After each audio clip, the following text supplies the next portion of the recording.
Good morning, everyone. Welcome to the Planning and Zoning Commission meeting today, Thursday, May 8th, 2025. We'll go ahead and call this meeting to order. Well, I guess we'll start with a roll call. Rosalie. Commissioner Dan Zeisen. Here. Commissioner Finter. Here. Commissioner Hernandez. Here. Commissioner Lawrence.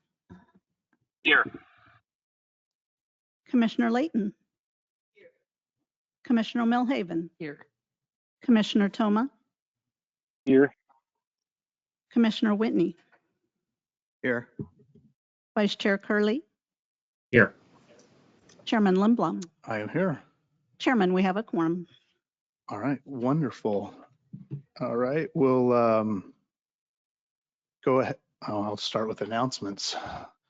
Welcome, everyone. We're glad you're here. It's great to see you here and participating. This meeting's been noticed in accordance with open meeting law under Arizona Revised Statute, Section 38-431. Agendas are available within 24 hours of each meeting in the Maricopa Planning and Development Office and are also available on the Planning and Development website 1 week prior to the hearing at maricopa.gov/planning. The staff reports prepared for each agenda item shall become a part of the permanent record for each case. With respect to the hearing process, cases will be considered in the order they appear on the agenda unless otherwise agreed to by the commission. For each case, the applicant will be given a set amount of time to present. Anyone wishing to speak on a particular case shall fill out a speaker's card for in-person attendance or raise your hand within the GoTo webinar. The amount of time allowed for speaking shall be at the discretion of the commission chair. And we'll get into that a little bit more as we go case by case. Staff will provide the chairman with the names of persons who have registered and noted a desire to comment, and those registered participants who have raised their hand. The chairman will call on each named participant one at a time. The chairman will conduct the hybrid in-person and virtual public hearing according to the bylaws and according to the rules established by the chairman regarding public comment. Votes will be done by roll call vote only. We do ask that those online state who they are when we make a motion in a second so that we can keep that record straight. And then votes will be done. The chairman will verbally identify the specific members responsible for all motions in seconds. All right, we got that out of the way. We'll go ahead and look at the minutes from April 10th, 2025. Is there anyone from the commission that needs to make changes to that, or hearing none, we'll enter that into those minutes into the record. All right, let's begin with the consent agenda. I do believe under the consent agenda, we got one person opposing on one of the cases just yesterday. And if they're not here, we'll go ahead and leave that in consent. Is that individual here to speak that we know of? Mr. Chairman, not that we're aware of. I'll go ahead and present the consent if you prefer, and Okay. we can, and I'll call out that case. Okay, that'd be great. Thank you. All right, there are 4 items on consent. They are CPA 2022-011 and Z 2022-152 Agua Fria Estates in District 4. This is the comp plan amendment to the White Tank Grand Avenue area plan to designate the area for single family small lot and is related zone change to R16 RUPD for 33.5 acres southeast of the southeast corner of 117th Avenue in Hatfield in the North Peoria area. There's no known opposition. The recommendations are for approval of the CPA case and in paragraph 16, approval of the zoning case with conditions A through G. The third item is SU 240022, known as New River RV Storage in District 3. This is a special use permit for recreational vehicle storage facility in the Rural 43 zoning district on a 2+ acre site east of the northeast corner of Black Canyon Highway and New River Road in the New River area. This is immediately east of the Agua Fria River. I'm sorry, I guess that would be the New River. There's no known opposition. The recommendation in paragraph 17 is for approval of subject conditions A through N, noting in the handout you've received this morning that step C.6 indicating a 15-foot rear setback was omitted from the staff report, but that is a part of the request. And then finally, we've received an item of opposition in regard to Z240027 Fry's Fuel Station District 3.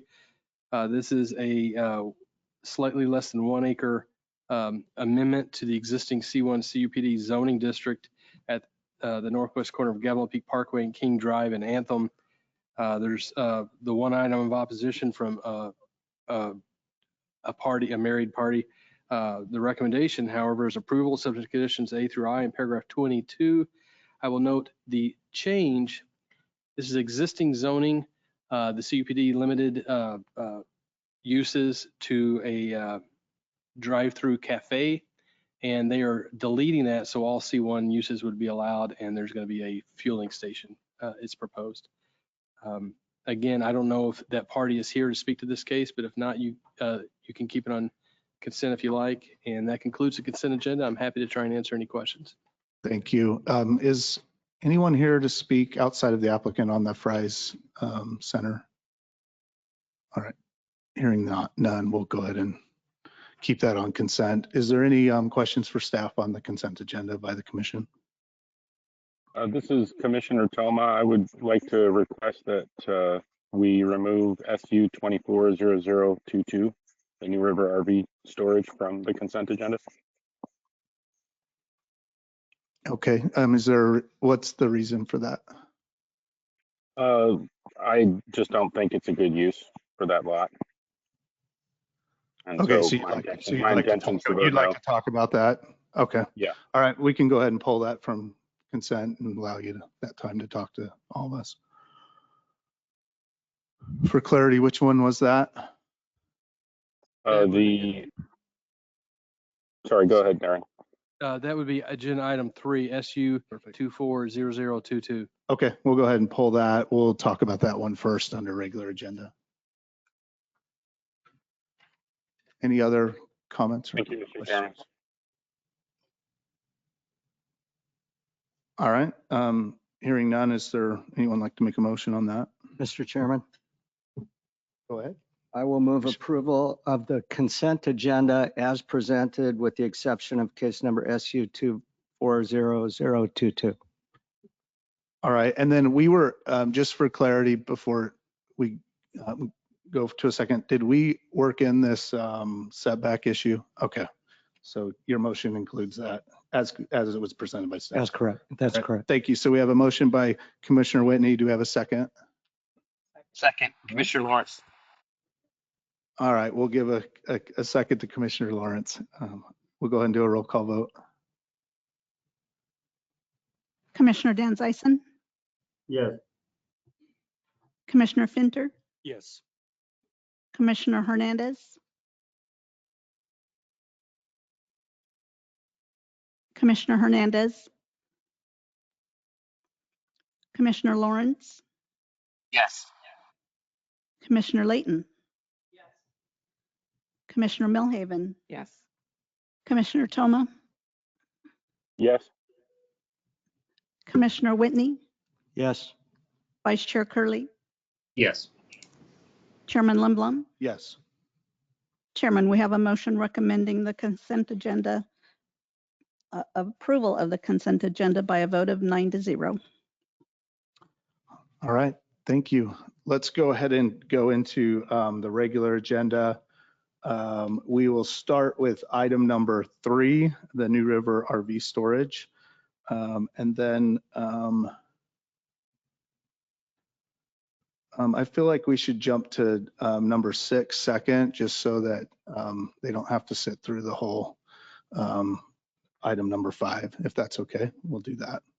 So, and then we'll go to number 6. So we'll go 3, 6, then 5 on the regular agenda. Staff would please present item number 3. Thank you, Chairman. Good morning, Commissioners. Agenda item number 3, case SU 240022 in Supervisor District 3 is a special use permit for a recreational vehicle storage facility in the Rural 43 zoning district.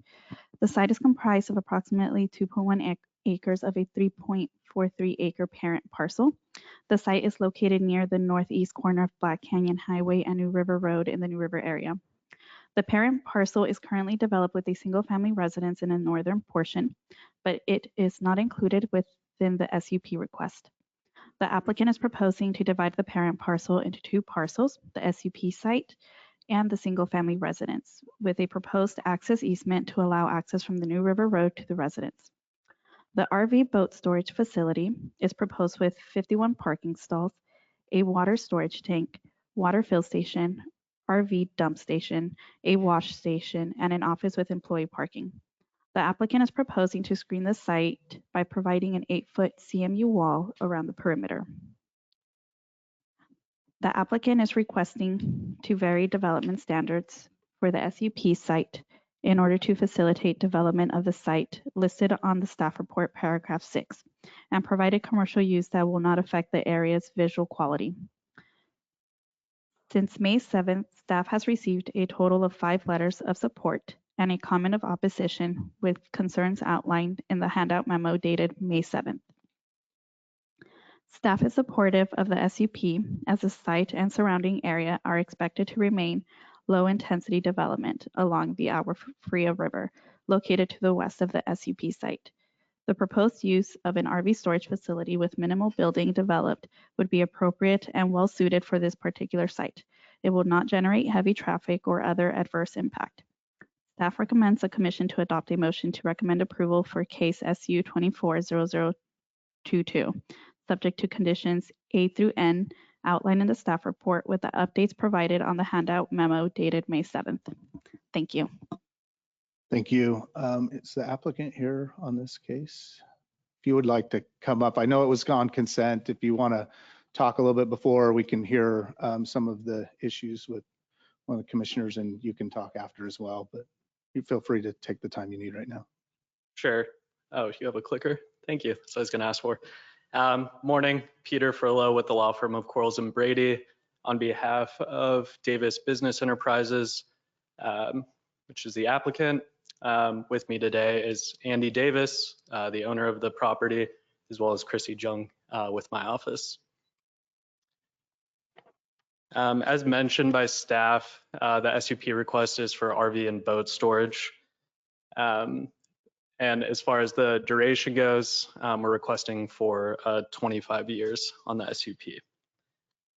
As an operations overview, it's going to have a gate off the east access into the site. It's going to be secured access. And then when I get to the site plan, I can walk through kind of where everything is located within the site. Within conditions A through N, you'll notice both lighting steps as well as hours of operation steps. We're in agreement with all conditions A through N as modified. As mentioned, the site location is right off of Black Canyon Highway and New River Road, just the east of Agua Fria. You have that wash to the west, to the north, all vacant parcels. And as you'll see from our support letters and support map, to the northwest, east, and south, we have all surrounding neighbor support. That's thanks to Andy's relationships in New River. Even before buying the site, we checked in with all the neighbors. We checked in with the county to make sure that this was a good use and a good location and that the neighbors would be acceptable to this. And that's reflected in the support letters.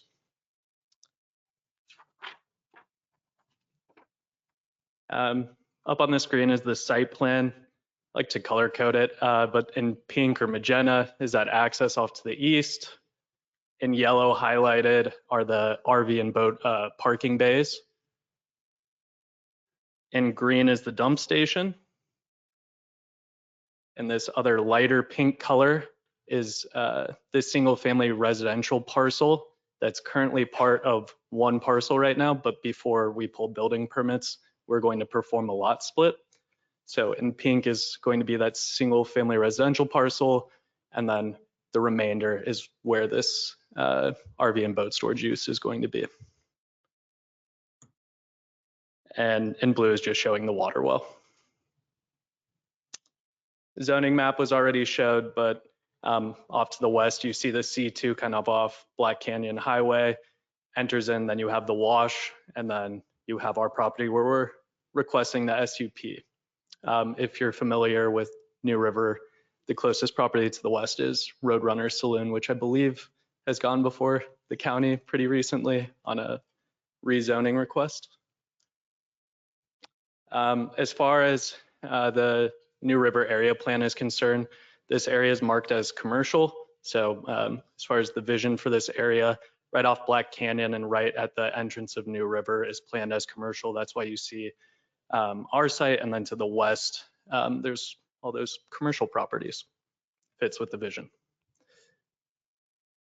I can go through the community benefits, but I think it might be easier to just kind of, if you saw the support letters, a lot of this is reflected in it. Low traffic generation, the traffic study says this might add 8 trips a day on average. It meets a demand. All the neighbors in the area were really excited about this use. And I know in the staff report, it was mentioned that kind of around the Anthem area, there was a comment about there's an influx of RV and boat storage in New River, Anthem, and kind of the surrounding communities.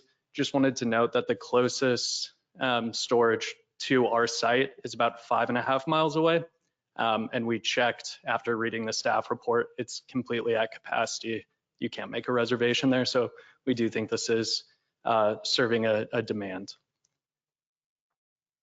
There was one opposition comment. I'm not sure if Mr. Jadlos is going to, or is here, or if he's calling in. Just wanted to point out that we searched the New River area.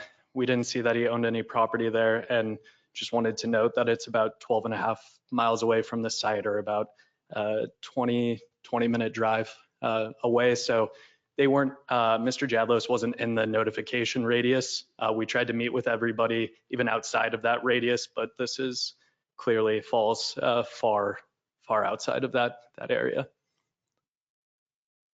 The neighbor support map, this just shows that the 5 closest neighbors have submitted letters of support. A lot of the conditions that we've agreed to, such as the 8-foot height, the 20-foot limitation on the bays, were from that outreach to the surrounding neighbors that would be most impacted by this to come up with those site plan adjustments. Happy to go through these, but if you already read them, the basic gist is that they're excited about this use and don't think it's going to be a big impact. And with that, I'm happy to answer any questions. Thank you. And any questions for the applicant at this time? Okay, thank you. Thanks. All right, we'll proceed with in-person speakers if there's any. I don't think there are. Are there any online? Okay. Hearing that, we'll go ahead and close the public comment portion, and we'll open it up to the commission to speak about this case. I think we'll start with you, Commissioner Toma. You asked us to pull it, so let's start with you. Yeah, so I had just a question for staff. It seemed to me that this is in a scenic, and I understand there's commercial on the other side of the river, but on this side there isn't, and it's an elevated lot. RVs are obviously pretty tall, and then the setbacks were set to 0, so they'll be right up against the fence on the scenic side. But I also, from the presentation, understood that this whole area is designated to be commercial in the long run. So I just wanted to understand that better.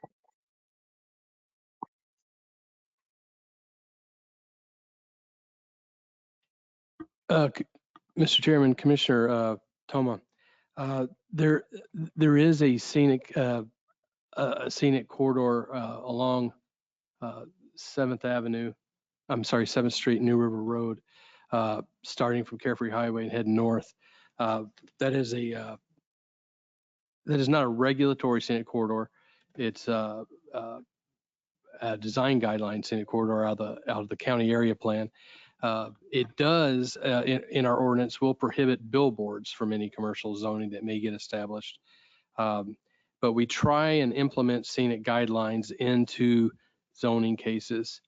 That is one reason that this is proposed as a special use permit, which is temporal in nature rather than permanent commercial zoning. In this instance, the site is actually lower than surrounding, it's a lower elevation than surrounding properties. It is immediately adjacent to the river. In fact, the easement along the west is the levee maintenance road. In order to address the scenic concerns, staff has implemented stricter conditions in regard to lighting than normal, or than is, when I say the normal, then is required in the zoning ordinance.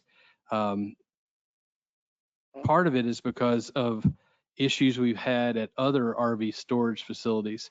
When a site is of a higher elevation than adjacent lots, an RV canopy, shade canopy that's say 20 feet to accommodate RVs, lighting underneath that, even if shielded, is quite noticeable.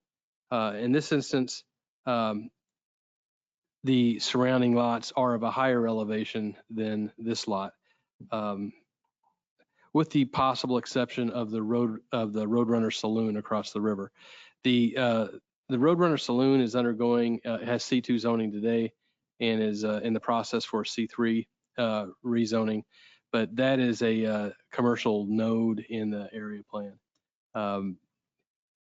I don't foresee hard zoning proceeding east of the river as part of that node, but that could change down the road when this SUP, if it gets approved, when it runs its course. There is other zoning proposed along New River Road to the east, but they tend to be special use permits, so they're addressed on a use-specific basis with customized conditions. Does that answer your question, Commissioner? It does. So it's not actually designated as a commercial corridor east of the river where this site's located. Did I understand that correctly? Correct, sir. My last question would be, is there a reason for such a long timeline of 25 years for the SUP? I mean, in that time frame, you know, this owner could sell the business to someone that maybe wouldn't operate it and have good relations with the neighbors like he currently does, since we're subdividing it off the house. Mr. Chairman, that's what has been requested. We'd have to defer to the applicant for a better answer. I believe the applicant would originally was seeking permanent entitlement, hard zoning, and we recommended that he proceed with the SUP. It'd be a more approvable form. It can be for a shorter duration. We tend to make recommendations based upon the amount of capital investment in improvements to the site and the over the time frame, when we think there may be changes in the immediate area. I don't foresee tremendous amount of changes in this immediate area, but I'd have to defer to the applicant. Yeah, Commissioner Toma, I had a similar question. So if the applicant would come forward, let's just go ahead and ask them about that and their flexibility there.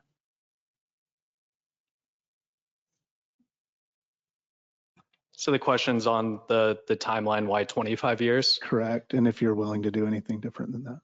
Yeah, so originally, as Mr. Gerard noted, we had considered a hard rezoning, both through conversations with staff as well as the neighbors. They didn't want other C2 uses on the site. They just wanted this RV and boat storage. So we found out we can accomplish that through an SUP and RU43 and made that switch.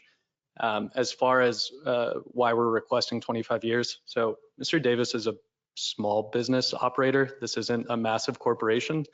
And the amount of investment that is required for him to accomplish conditions A through N, quite frankly, pay legal fees, pay consultant fees to just go through this process, as well as full site build out to recoup that, it's going to be at least 20 years.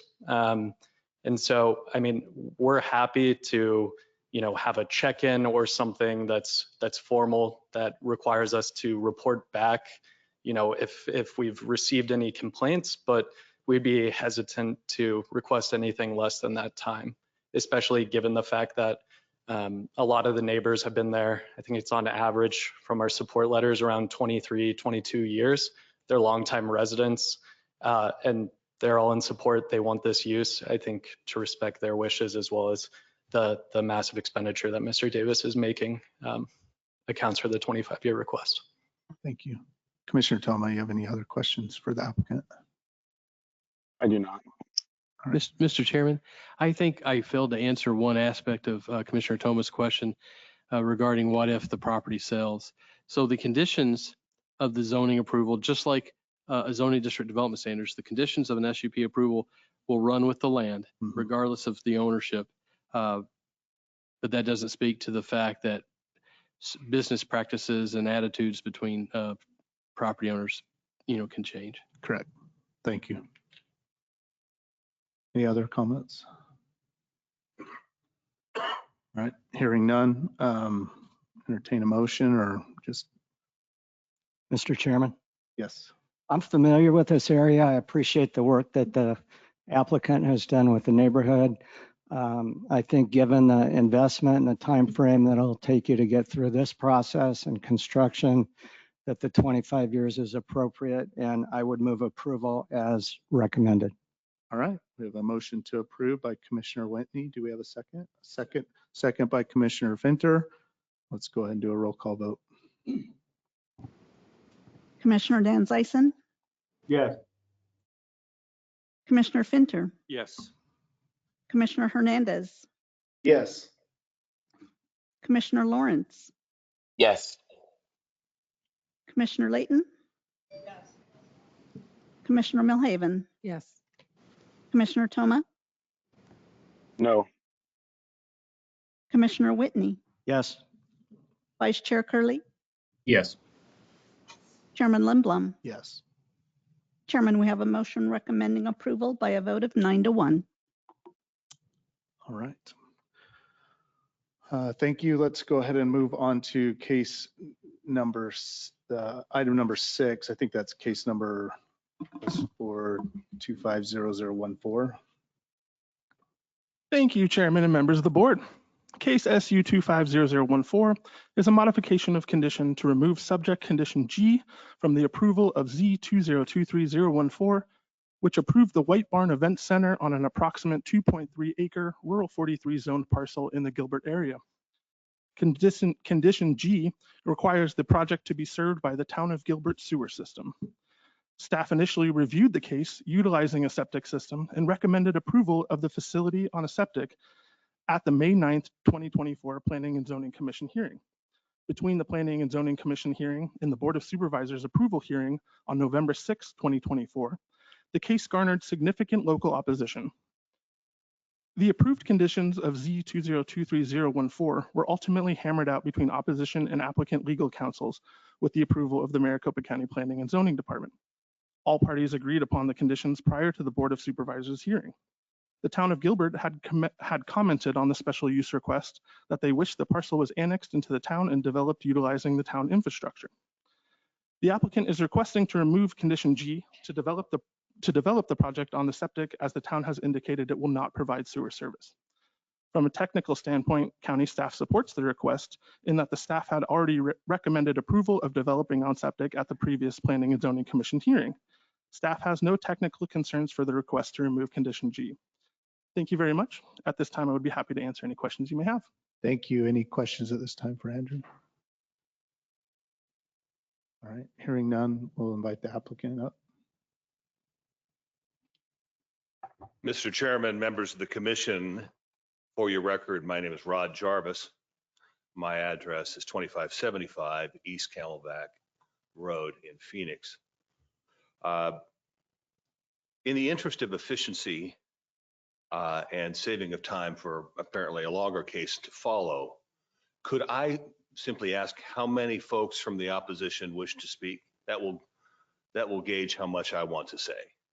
You bet. And we can also allow you to come back up.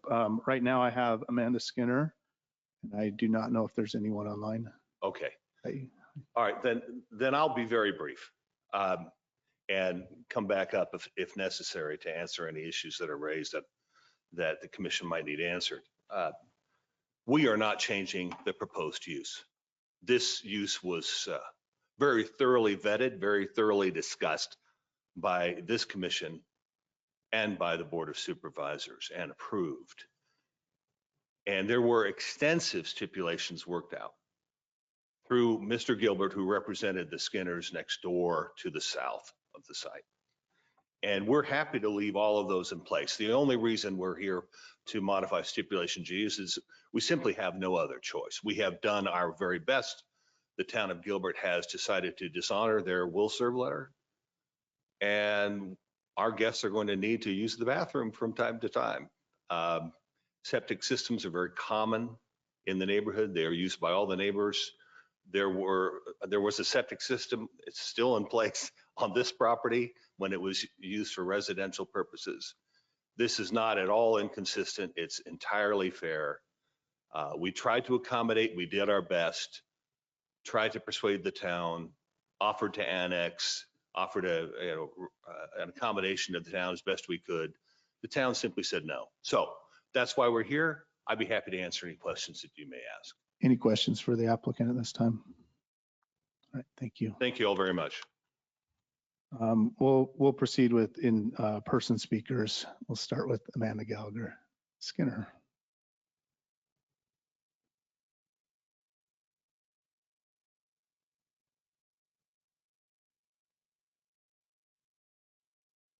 Thank you for coming here today. Good morning. I wrote my notes down so I can stay focused. So, hi, my name is Amanda Gallagher Skinner, and I am here on behalf of the Skinner family. My father-in-law, Gareth Skinner, was planning on attending, but had to be taken to the hospital yesterday, and no other family members could be here to attend in order to be with him. He is the neighbor directly to the south of this property, and I am a resident of this same county island. Several months ago, my father-in-law, through our family attorney, Paul Gilbert, negotiated with Mr. Jarvis and his client to have stipulations in place that will make this venue palatable for the community. Some would say that this was only palatable for himself as most of the affected neighbors, but that was immaterial. Either way, the deal was arranged and these two parties agreed. My father-in-law recommended to the Board of Supervisors that this project be approved, and it was, based on what they agreed to in those stipulations. This particular statute that you are voting on today was recommended to my father-in-law by Mr. Paul Gilbert himself, because this is the county decision that will affect the town of Gilbert. Now this statute may be difficult and may be impossible, but I draw two conclusions from that assertion.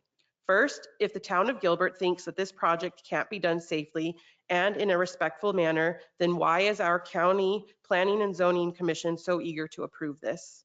Second, there are a lot of other stipulations agreed to, having parking lot attendance, sound levels, 8-foot walls, etc.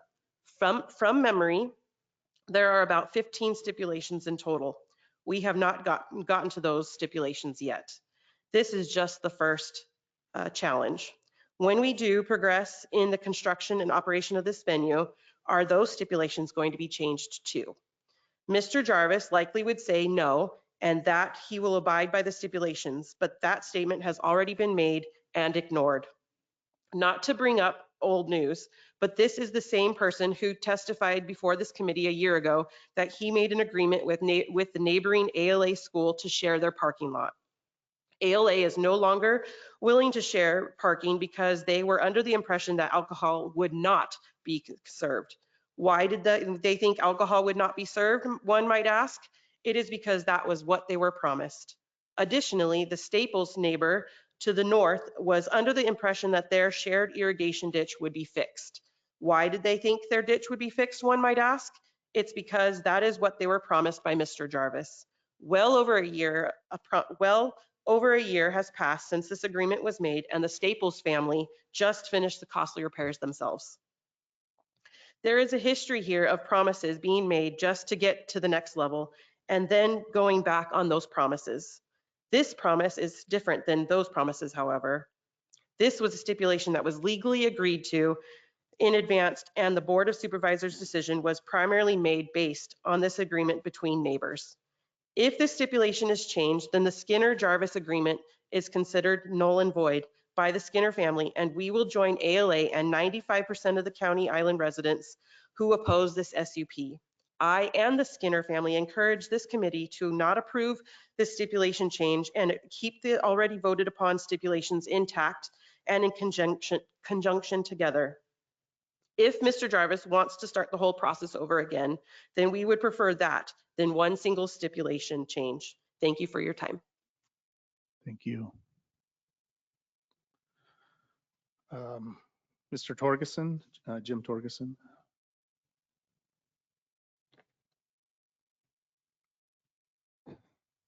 Chairman, Commissioners, as you may know, I sit on Gilbert Town Council. And the applicant did act in all good faith because the applicant did get a letter from the town of Gilbert, an email stating that they would be hooked up to Gilbert water and sewer. The problem is that no one was authorized to send that. It did come from the town of Gilbert. It did come from within that building. It did come from a computer in that building. The person that supposedly sent it was on vacation. An underling that looked just at the address assumed they were in the town of Gilbert and said, of course you can be hooked up to sewer. When that was discovered later, of course, they'd have to go through the entire process of annexing, going through building permits. It would take at least a year from that point to move forward. This was not rejected because it was an unsound project, unsafe, or any other claim. This was simply someone made a very horrible mistake and the applicant acted in all good faith. They wouldn't have agreed had they've gotten the correct answer. They didn't get the correct answer. It was taken care of later, but it has nothing to do with safety, with sewer being unsafe. The town of Gilbert has zero opinion. I can guarantee you that this is a negative. In fact, when reviewed, everyone I spoke to privately thought it was a beautiful building. So it has nothing to do with that. It has to do with a mistake that was made by a sub-engineer in the town of Gilbert using his boss's email. And they acted in good faith.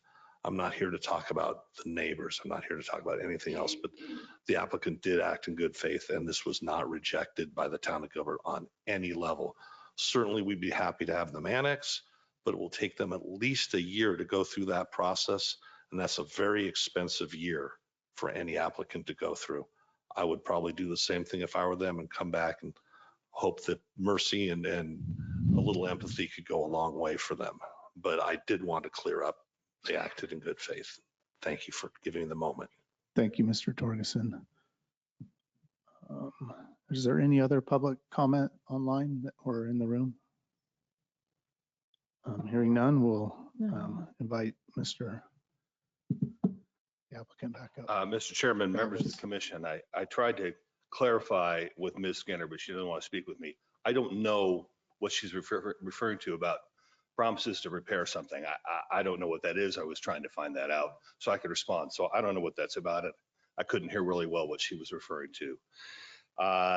As far as the dealings with the school, Adriana Alcatil never told the school that there was not going to be alcohol served at this event center. This is for weddings. There will be alcohol served. She won't serve it. It will be brought in independently by licensed bartender services, but it's a wedding facility. That would be a silly thing for her to have said. The reason it was that the school changed their agreement about parking, and really it was for their benefit. The neighbors had told us they were worried about how much parking was going on the streets. We wanted to try to solve that problem. So Adriana Alcatil, my client, went to the school to work out an arrangement where the school could use her parking. And in return, she could use theirs if she ever needed it, but she's not going to. The neighbors found that out and went and put pressure on the school and said, reverse that. So there's no agreement in place, but I'm confident that Ms. Alcatil will still allow the school to use her parking lot for morning drop-off and afternoon pickup to try to alleviate the congestion on the streets and the unsafe situation of children walking along the streets to school. she's going to need an agreement that they will indemnify, the school will indemnify her against any injury that happens during the, while they're using her parking lot. But other than that, she'll be pleased to do that. So that addresses those two objections. I appreciate Mr. Torgerson's comments. I'd be happy to answer any questions you all may have. Any questions for Mr. Jarvis? Thank you. Thank you. All right, we'll go ahead and close public comment, and we can talk about this as a commission if we'd like. Any thoughts? I'll just say I was not happy to see it come back. It's one of those cases that was really difficult for everyone in the community, especially the Skinners. They're the most impacted family of this whole case. Mr. Gilbert did a really good job in between planning and zoning and the commission to create some stipulations that I think are very difficult for that applicant, will be very difficult for that applicant to impact the Skinners. So kudos to Mr. Gilbert for protecting the Skinners as much as he could. For me, and when I heard it was coming back, I was like, I did not want to vote on this or support this or whatever. But ultimately, it's a land use issue, and this is a land use stipulation on septic and septic alone that I don't feel impacts the overall case. I certainly heard you, Ms. Skinner, that you would rather just have a brand new negotiation table. For me up here, and this is my district and why I'm speaking up vocally on it, it's a septic system versus the city, and there's no real impact either way on how it operates and affects those around that I can find. And so for me, I'm supportive of this use, but certainly, the opposition can continue to fight the case on a larger scale with the Board of Supervisors should they choose. But today, with it just being a septic condition, I'm okay with just approve. That's my personal opinion. So. Yeah, this is Commissioner Curley. I kind of echo all the same sentiment. It's I was okay with the use when it kind of came around the first time, and to Jimmy's points, it's it's a septic system. It's just kind of the only option that the applicant has at this point, and whether it's septic or hooking up to the actual city system, either way, I don't think it impacts septic versus not will impact the folks around in the immediate area. So I'll be recommending approval as well. All right. If no other comments, entertain a motion. Mr. Chairman, Commissioner Whitney. I will make a motion that we approve case number SU 250014 as recommended. All right. We have a motion to approve by Commissioner Whitney. Do we have a second? This is Commissioner Curley. I second. All right. Commissioner Curley on a second. We'll do a roll call vote. Commissioner Dan Zeisen, Yes. Commissioner Finter, Yes. Commissioner Hernandez, Yes. Commissioner Lawrence, Yes. Commissioner Layton, Commissioner Milhaven, Yes. Commissioner Toma, Yes. Commissioner Whitney, Yes. Vice Chair Curley, Yes. Chairman Lindblom.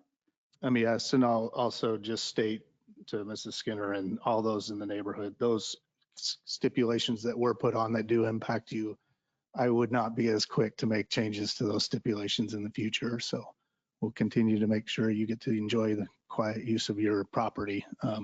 But this one wasn't one that I felt like would impact you on that. So, but if there are some, we're here to discuss those. So I'm a yes on it. Chairman, we have a motion recommending approval by a vote of 10-0. Thank you.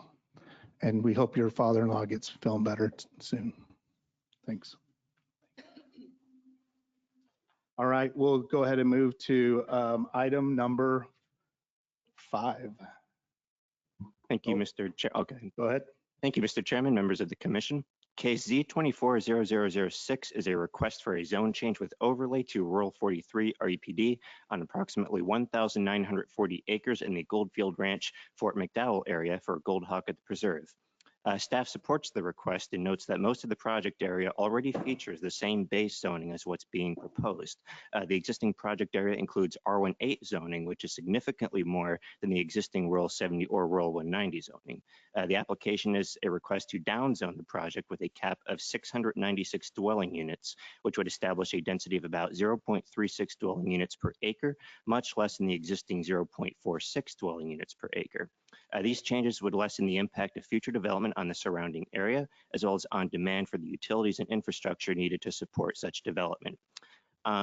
At the time of the publication of the staff report, staff had received 86 letters and emails in opposition, representing 41 property owners, as well as 114 petition signatures in opposition, as well as some additional opposition included with the handout memos.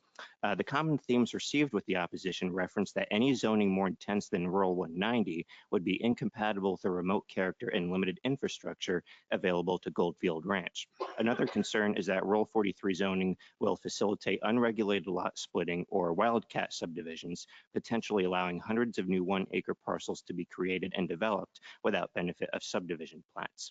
The unregulated lot splitting could enable large-scale development without any guarantee of sufficient services and infrastructure, including an assured 100-year water supply, as well as wastewater service, fire protection, utilities, and traffic circulation.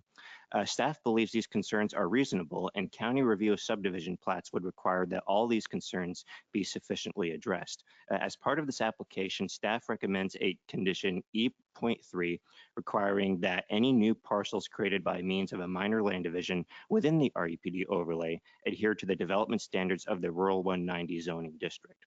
The applicant is in agreement with the recommended condition.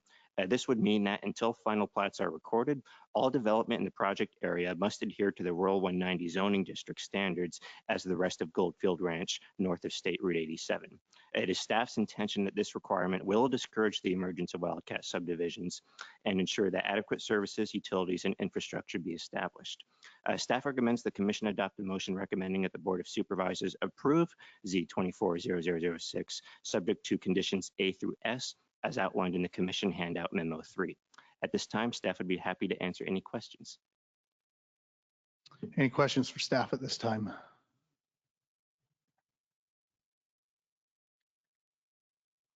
All right. Yes. Okay, let's go ahead.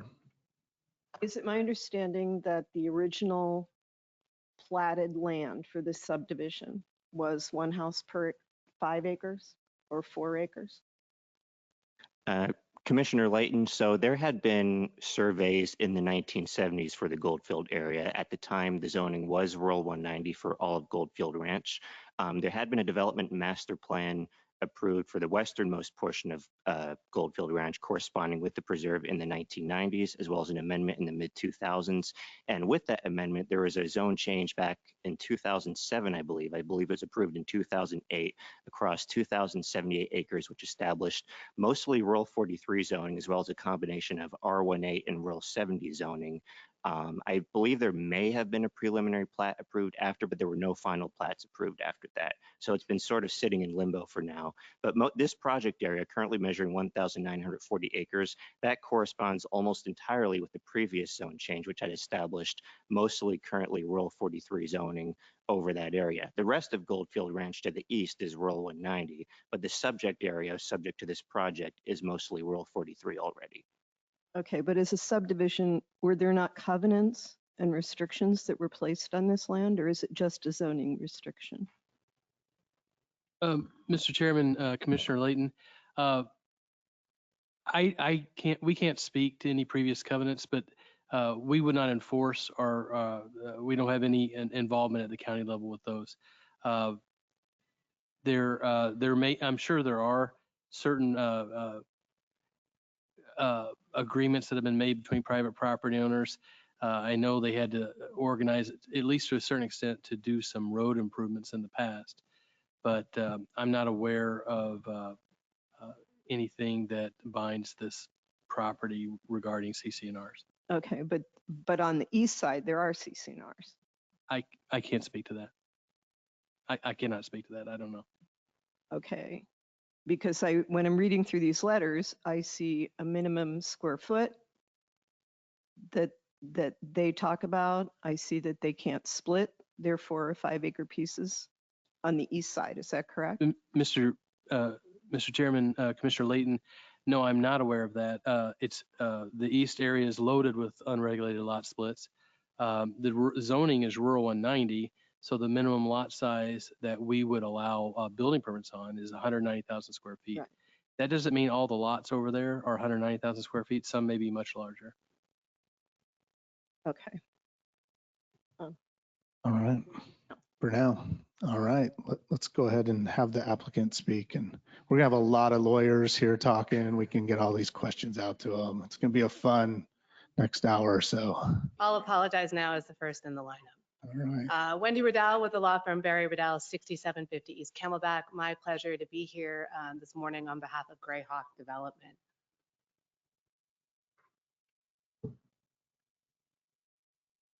Rachel, I may need help.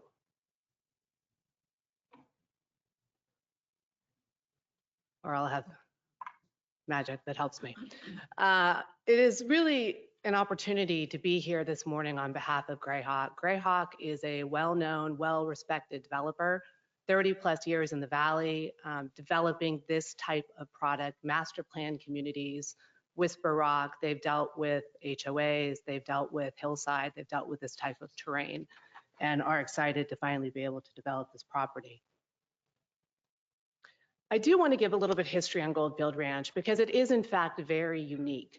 Goldfield Ranch is about 5,000 acres, and back in the 1970s, there was a record of survey that was put into place with 40-acre lots throughout all of Goldfield Ranch.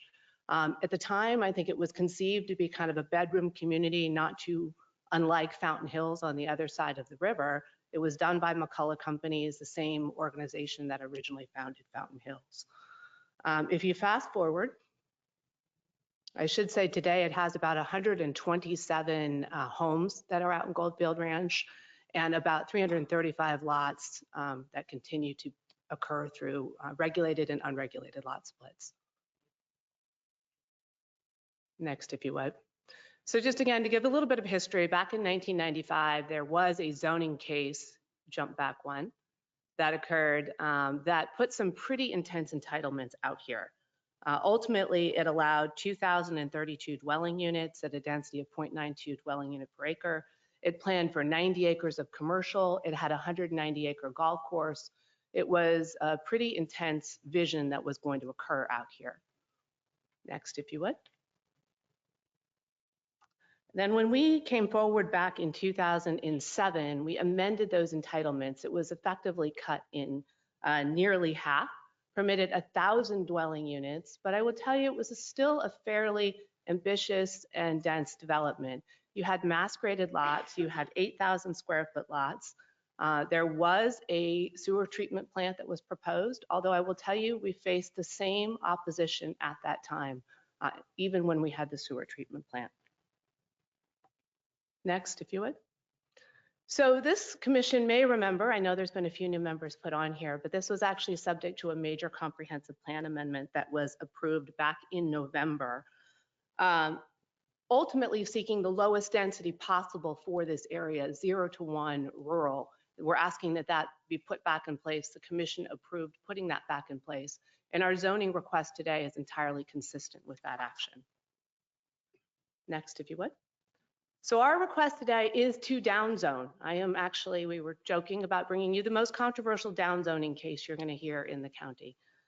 We are actually reducing the lots that we're seeking here. We are proposing lot sizes that range from 1 to 5 acres in size. Our average lot size is 2.5 acres. And then as we've been going through this process, we have had a tremendous amount of stakeholder input, but in particular from both tribal communities. And we are grateful that we were able to negotiate as many as 15 stipulations coming into this hearing. So I want to highlight some of those for you as we go through that. One of them here is, again, that commitment of the maximum number of lots, but that we will demonstrate that through the subdivision process, through our preliminary and our final plats. So our proposal is a reduction, as I mentioned, down zoning, a theme you're going to hear over and over today. of 267 lots. We have also committed, we've really gone even beyond that. We have committed to preserve natural desert open space through the limitation of on-lot disturbance and through the use of building envelopes. This is very similar to what you see in North Scottsdale, something and a place my client, frankly, is very experienced developing. Next, if you would. Open space. We are also preserving a significant amount of open space. Approximately 70% of this project is preserved as open space through the use of open space tracts and, again, these on-lot building envelopes. Our building envelopes on average will be 25,000 square feet. We have also committed specifically to the tribal communities a maximum of 60% disturbance and a maximum of 10% revegetation. And you can see that graphic on the screen, how that will work. So again, 70% of this site preserved natural desert open space. So water service. I know there's been a lot of documents that you have received regarding water service. Certainly, I will suggest to this commission respectfully that is really governed by the Arizona Department of Water Resources. We do have an analysis of assured water supply that is valid on this site for 731 acre feet. But perhaps even more importantly, we have committed to the tribal communities that we will be going through the subdivision process.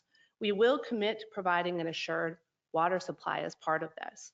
We have agreed to a maximum of 2 acres of turf over all 1,900 acres, a maximum in that common area, and that there'll be no natural turfs in the front yard. Again, pretty significant commitments on behalf of my client to lower the impact on this property. Next. You've also heard, it seems to be a theme today, about septic. You've also heard quite a bit about wastewater here as well. Certainly those systems are governed by the EPA, by ADEQ, and by Maricopa County Department of Environmental Services. In addition to that, we have put into place pretty significant commitments about how we will ensure best practices are used as it relates to these septic systems. We've agreed to how they're going to be installed, how they're going to be maintained, how we're going to ensure that the HOA has self-help rights to step in if there is ultimately a homeowner that is not properly maintaining. We want to make sure that these are functioning septic systems that do not negatively impact anyone, and we put assurances in place to make sure that that happens. Next.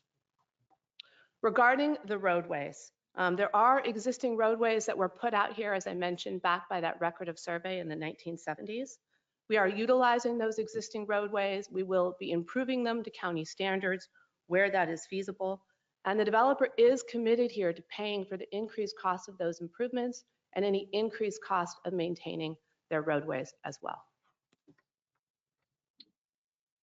Traffic. I think you can't have a zoning case where you don't talk about traffic. Ultimately, again, because this is a down zoning, what we are proposing is a reduction of what exists out today. We are reducing trip generation by more than 30%. Next. Fire. Fire is a very important issue to us. It's one that we take very seriously. Again, to be able to build and sell the types of homes we're planning here, we have to ensure that there's adequate fire protection. So we are a contributing member of the Goldfield Ranch Fire District. By virtue of developing out this site, we will actually be increasing that contribution by nearly 5 or 6 times to that district. In addition to the tribal communities, we have further committed to work with the Goldfield Ranch Fire District, that we will ensure that there's a fire services agreement that is in place before we come forward with our final plat, that we can demonstrate we've got sufficient fire flow and sufficient storage, that we will be bringing fire hydrants out to this community, out near the entrances. We will bringing real and sustainable fire infrastructure that frankly doesn't exist in Goldfield Ranch today, to the benefit of the overall community. And perhaps most importantly, we've also committed to sprinkler all of these homes. So I think anyone in fire knows that is probably the best thing you could do to ensure the safety of this community. There's been some talk about the school district. We have had very positive discussions. We are a contributing member to the school district, and they would welcome students ultimately to their school as well.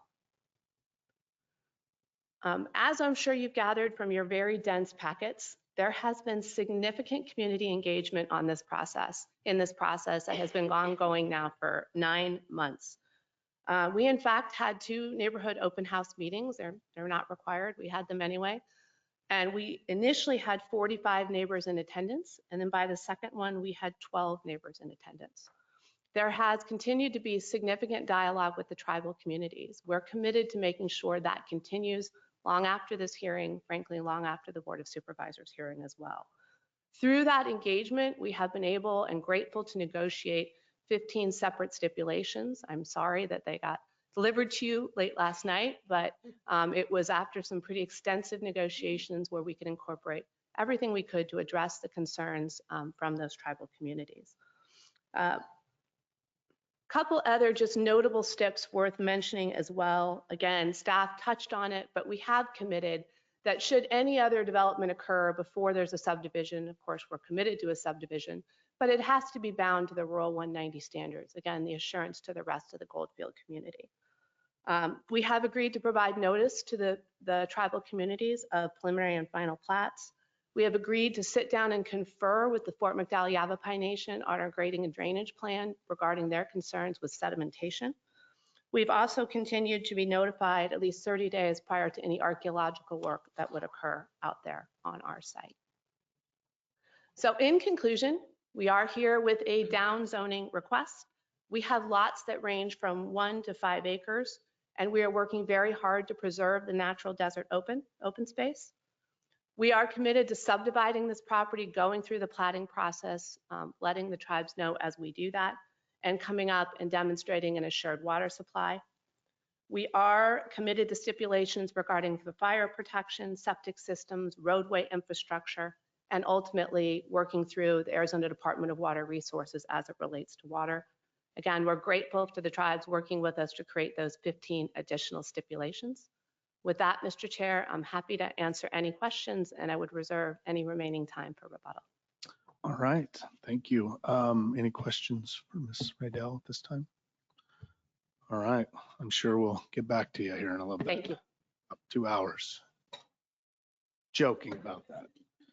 All right. The first few, and I have a thick list of those that wish to speak, but it's a little scarier than it is because many of you have asked to donate the time to some of those that I've spoke with prior to this, and we've already granted them a little bit of extra time. So thank you. We appreciate you're here. Appreciate that you're not just like everyone getting up saying the same thing over and over again. That's good too. So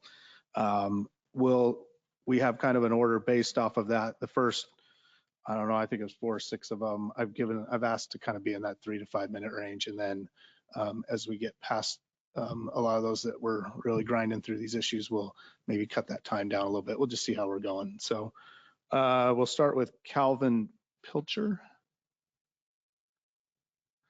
Good morning, sir. Good morning.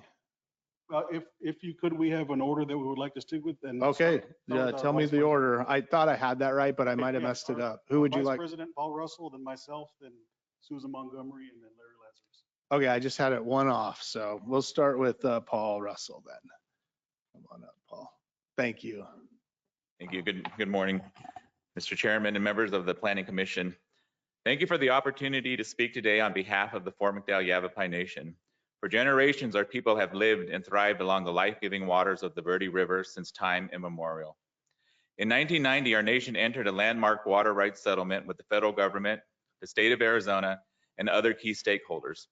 This agreement is far more than a binding legal contract. It is a solemn promise that protects the very lifeline of our Yavapai people.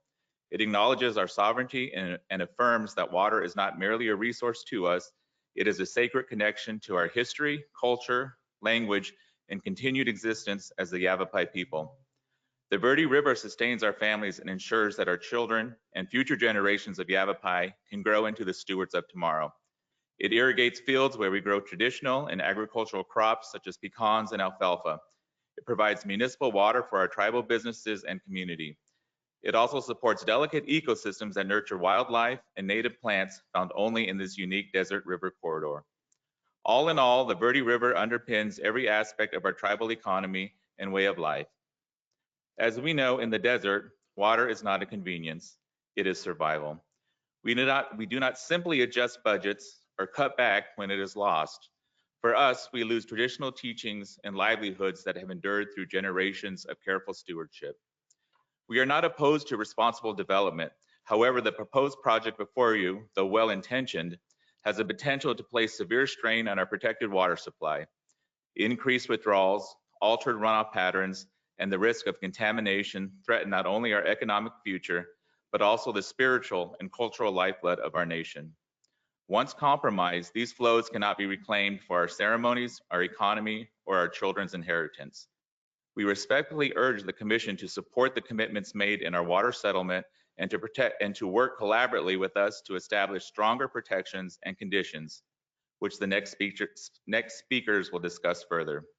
Doing so is not just good planning, it is a vital step towards safeguarding the long-term prosperity of our nation and communities that depend on the Verde River. Thank you for your time and careful consideration and the opportunity to work together to protect our shared resources. Thank you. Thank you, Vice President Russell. Thank you for being here today. We'll go with Calvin Pilcher, who's General Manager. Good morning, members of the commission. My name is Calvin Pilcher. I am a tribal member and serve as the general manager for the Fort McDowell Yavapai Nation. I also reside on the reservation. It is both my honor and my responsibility to ensure that the decisions we make today will benefit not just our communities, but also future generations. While we welcome new neighbors and support responsible development, we urge this committee to ensure that due diligence is thoroughly conducted, especially where public safety and infrastructure are concerned. We cannot afford to make short-sighted decisions that future generations will have to correct. Let me begin with public safety, particularly fire protection and emergency medical response. With addition of nearly 700 homes in the proposed Gold Hawk development, the demands on the Goldfield Fire District will increase significantly. Currently, there is no hydrant infrastructure in that area. Fire suppression for Goldfield Ranch is provided through an intergovernmental agreement with Fort McDowell Fire Department. Our crews respond from Fire Station 401 with an average response time of 8 to 10 minutes. For the new development, due to terrain and distance, that response time could increase to 12 to 15 minutes. Let me put that into perspective. Fire doubles in size every minute. A small trash fire in a bathroom could become a fully involved structure fire before the first engine even arrives. In medical emergencies such as cardiac arrest, survival rates drop below 10% when defibrillation and advanced life support are delayed beyond 10 minutes. Those are sobering facts. Contrast that with a scenario where a new fully staffed fire station is built within the development. Response times could drop to under 4 minutes. That's the difference between saving a home or a life and losing everything. Early fire suppression could keep a blaze confined to a single room. Prompt ALS response could increase survival rates in cardiac emergencies up to 80%, especially with dispatcher-guided CPR. I must also stress the Goldfield Fire District does not currently have any firefighters or paramedics on staff. If the developer intends to enter into an agreement with another fire agency to provide service, we need to see it, the county needs to see it, and Fort McDowell Yavapai Nation needs to see it. Because this development borders our land, a wildfire spreading unchecked from this community to ours is not just hypothetical, it's a real risk we cannot ignore. Next, I'd like to address homeowners insurance. The Goldfield area is classified as a wildland urban interface. Across Arizona and the nation, we're seeing insurance companies either deny coverage on WI areas or raise premiums dramatically, sometimes from $800 to as much as $8,000 per year. Our Fort McDowell Fire Chief receives frequent calls from insurers asking about fire protection in Goldfield Ranch. When they hear about the long response times, it raises red flags.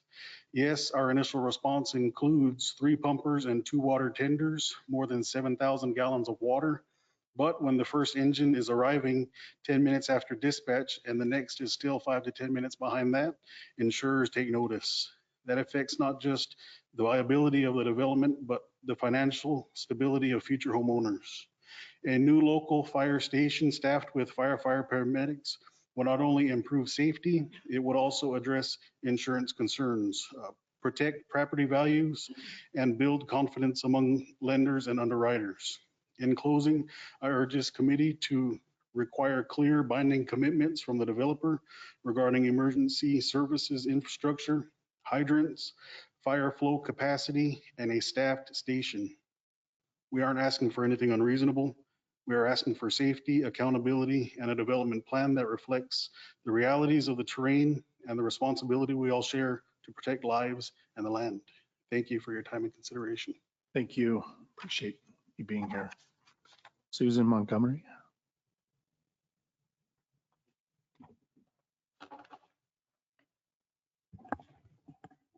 Good morning, Mr. Chairman, Commission members. My name is Sue Montgomery. I'm with the firm of Montgomery and Interpreter out of here in Phoenix. My office is at 3301 East Thunderbird Road. I represent the Fort McDowell Yavapai Nation on water and water resource matters. Been practicing in the water space for about 25 years. Spent a lot of time up in the watershed throughout this watershed, both down by Fort McDowell, but also practicing and working in Yavapai County in the Verde River watershed on water matters. First, I want to talk a little bit about the water issues, recognizing that we're going to continue to work with our developer if we can to address some of the concerns before DWR. But these are real concerns. When this council first saw and became aware of this development, this go round, and the rezoning request, they saw the applicant's production wells and wells lined up directly along their border. And this map sort of illustrates that for you. On the left side, you can see sort of the shaded area for Fort McDowell's reservation. And the dark blue is the Verde River, as well as its sort of lateral extents of the high water mark. The lighter blue is Sycamore, which is a tributary. But you can see the development, and right along the edge are Wells 55 numbers, and those show you the production wells that are directly along the boundary of Fort McDowell's reservation. And so when they saw that, in light of their historic settlement, they became very, very concerned about protecting the Verde River, as the Vice President spoke about, and about protecting their groundwater resources. Groundwater resources they absolutely have to have as part of their 1990 Indian Water Rights Settlement that was confirmed by the United States Congress and by the state of Arizona. And so when a tribe gets a settlement, they're thinking long-term. This is a forever settlement. And so seeing that many production wells along the boundary was very concerning and remains a substantial concern to the nation. The nation has retained a hydrologist, one who has extensively worked in the Verde River watershed. She's raised concerns about the data gaps and potential errors in some of the applicant's materials that we've seen related to pumping impacts, both pumping impacts to the deep aquifer and impacts that could affect longer term the Verde River itself. And we've raised those and we've discussed those. The nation will work with ADWR, as I said, to address these concerns, but we wanted this body to be aware of it because this is an adjacent property owner. And we think that thinking of that is certainly within your purview. Let me speak next about sewer issues. We appreciate the stipulations that have been mentioned by the development. We think there's more time needed to get those stipulations really where they need to be to protect the viability of groundwater, drinking water sources, and the Verde River. The nation became alarmed, of course, with the requests that we see here in this downzoning to remove existing obligations to construct a modern sewer treatment system, collection system, and treatment system for the development, and instead have these homeowners construct individual up to 700, a little less than 700 individual septic systems, both up gradient, as you can see, of the nation's boundary and their water resources, and up gradient of the Verde River. All of, I'm sure you've been out here many times, if you're traveling to the high country on 87 and you're looking, you go over the Verde River and you look and you see all the washes and all the drainages all head toward the Verde River, sort of, this is terrible, I'm trying to show, but kind of this direction. And that means all septics that will be developed, the up to 700, little less than 700 septics, are going to be upgrading of the Verde and the nation's resources before it gets to the Verde. In doing this and making this decision to say, no, we're not going to construct a modern wastewater treatment system in the year 2025 in Arizona, where reclaimed water is incredibly valuable. In making this decision, they've shifted the burden to individual homeowners. And yes, it is true that these will be subject to, for example, Maricopa County Environmental Services Department standards. That's true. But we have additional concerns I'll talk about relative to the long-term maintenance and repair and replacement obligations that we're concerned about. We also think that not constructing a water treatment plant, a wastewater treatment plant, is a missed opportunity, as I said, sort of in the world we live in on water today, to reuse water under modern best practices. But what it essentially means is having almost 700 septic tanks directly up gradient in the shallow alluvial aquifer. It means that when these septic tanks leak or fail, and they will leak or fail, they'll contaminate local groundwater supplies and potentially the Verde River. ADEQ has done surveys and documented that at least 1 in 3 septic tanks in Arizona right now are in some state of failure. Concerns about failing septic tanks upstream have been rampant. We have had very huge concerns in the Verde Valley about developments that went in that were all septic, and now over a long term, they're leaking and they're causing contamination problems to local aquifers and to the Verde River. One of the ones that I've been involved with was the Verde Villages community. Just, let's see, between, if you're going up on the Verde and you're up on the I-17, if you're going over to Cottonwood or Sedona, it's sort of on the way to Cottonwood, going the back way to Sedona. This Verde Villages is just one example of septic tanks that are leaking and so problematic that Yavapai County just recently funded a study using ARPA dollars to say, is there any way we can put in a centralized collection system and get proper treatment for these septics that are leaking from these homes? Sadly, in that instance, it became just the opportunity to retrofit or after the fact put in a collection system, and the ability to provide treatment was just cost prohibitive and not doable. So that's a missed opportunity that Yavapai County missed back in the day. But you're not in that position. You're in a position where you can get ahead of this. And you can get ahead of it by requiring more conditions. And I'm going to talk about those, and also perhaps giving us a little more time to work on this with the developer. Under the current proposed stipulation, the applicant right now, if you sort of think about it, by shifting all the wastewater collection and treatment system obligations to individual homeowners and potentially the HOA, as they've cited, they're shifting any obligation to pay the costs of sewer treatment, saving them likely easily, I'm going to say 60 million, only because I'm working on a project to build a wastewater treatment plant, and it's more than that. And it is expensive, and we recognize that, but we think the state of Arizona's water supplies require that sort of investment. If they're not going to do that, then what we are suggesting is they should be thinking about investing some amount of funds up front prior to final plat to help capitalize the fund for the developer, for the HOA, so that they can ensure that down the line, when these septic tanks fail, and they typically have a life of around 40 years, what we see is there's a lack of maintenance, there's a lack of pumping. And even if the maintenance and pumping is being done by homeowners, over time you run to a useful life of a septic system. You just do. What we're suggesting is, hey, you've shifted all the costs away from yourself. Put some dollars into the game to protect the future, so that HOA has the resources it needs down the line if they need to step in when we have a bad actor and we need to step in and fix a leaky tank, replace a system. And that's an opportunity that we can get ahead of now. Now, I understand that when you say something like that, it's a little unique, but I'm sure that if Yavapai County had that chance back in the day, and they probably would have done something like that. But that horse is out of the barn. So we don't have to have that problem here. So we have suggested that.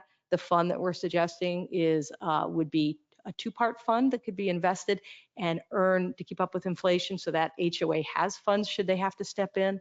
One part of the fund is to ensure the HOA has the funds to monitor, maintain, and replace where we have bad actors, or secondarily a fund to step in and actually replace septics. So that's part of what we need more time on, Mr. Chairman, and appreciate your time. Yeah, glad to answer questions. Yes, Ms. Montgomery. Condition I related to the HOA and the septic systems. I think this is, I suppose it's in lieu of the fund that would do it. It places, or it could be both, but this appears to shift the burden to the HOA to, it gives some bite to the HOA to require or to go and do the work and then, bill against that homeowner for the septic system. Is that's clearly something that you've been working on with the applicant. Does that get you close to where you want to be? Yep. Thank you, Mr. Chairman. That was a great question. So yes, we think, well, first off, couple ways to unpack that. First, we think the obligation is going to be on your homeowner, right? They need to do it and they need to maintain it. We know notoriously in Arizona that doesn't happen. So having the HOA have the possibility of stepping in is a good thing. I think that's a step in the right direction. We don't think it goes far enough.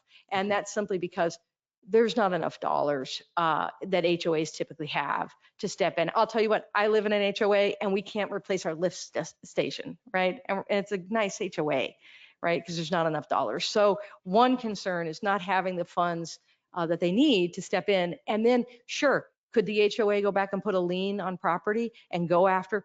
Yes, but that doesn't solve the problem that in an acute situation where you have 2 or 3 failures, the HOA may not have the money to respond immediately, and you end up in a situation where you do have contamination moving its way through the aquifer into the river.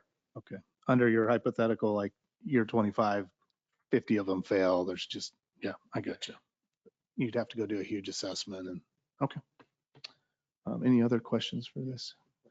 Mr. Finner, Commissioner Finner. I've learned in my years of being involved in these zoning issues, water law is amazing. You are worth your weight in gold because of how water issues in Arizona, different things. What is the depth of the aquifer that we're talking about in that area?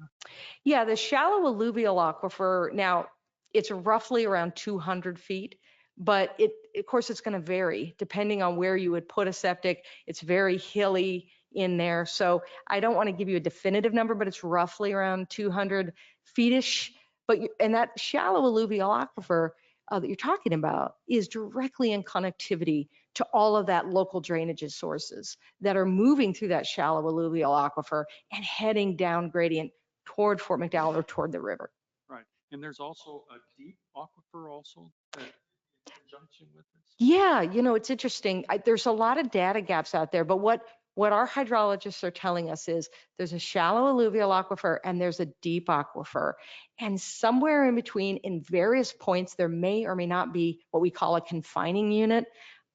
I always wanted to be a hydrologist. That's why I became a water lawyer. So that confining unit may or may not be there depending on where these septics are. So if you have leaking septics, depending on the chronic nature, you can actually have contamination issues that go into the deep aquifer.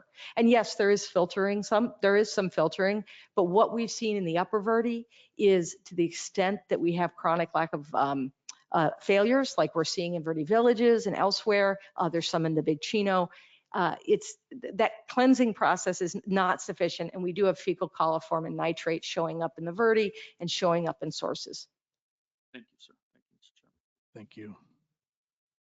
All right, any other questions? All right, thank you, Ms. Montgomery. Thank you, Mr. Chairman. Thank you.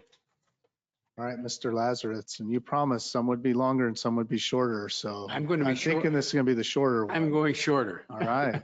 Okay, and I hope not to repeat too much. I might repeat it a little bit, but for the record, my name is Larry Lazarus. I'm a land use attorney. My office is 206 East Virginia. The applicant has been justifying this application based on the fact that they've been reducing number of units from the existing zoning. Actually, they're going from 951 units to approximately 700 units, a reduction of 255 units. They argue, therefore, this will be less detrimental to the surrounding area. That's not necessarily true. If you just consider the potential for water contamination, which we've heard, and the lack of assured fire protection, albeit we need to review that fire protection agreement that they've agreed to. The detriment to the surrounding property from adding approximately 700 units without the infrastructure protection requirements that exist in the zoning that exists today, such as the wastewater treatment plant, could result in catastrophic issues, Susan has indicated. We've been working diligently with the applicant, as the applicant has said, to address those issues.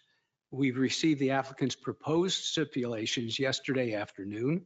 We've had a limited time to review them, but we believe that most of them are workable and that we can do, with some language modifications and review of some issues, come to some kind of an agreement, but not today. The potential for water contamination is still a concern to the nation. The amount of damage that can occur from those 700 septic tanks over a 40-year cycle in a situation where there is either a controlled or uncontrolled individual property owner can be substantially a problem. And without effective oversight, potentially can do substantive harm in the area. Most jurisdictions in the valley discourage septic tanks for those specific reasons. My experience has been that homeowners associations, even though they're suggesting that, sometimes enforce CC&Rs and sometimes they don't enforce CC&Rs. And if you're leaving a homeowners association with insufficient funds, this could be good reason to not enforce those CC&Rs. We can't afford to fix the problem. Additionally, the site is close to the Verde River, as has been indicated, with potential contamination in that, which also could be catastrophic. The mere lack of potable water that we've seen in the upper Verde could pale in comparison to an issue here. The county should look to assurance that these septic tanks will be maintained and inspected every year, is our proposal that has not yet been accepted by the applicant. And that there is financial ability to fix and replace these systems if failure occurs, and we're still negotiating on that point.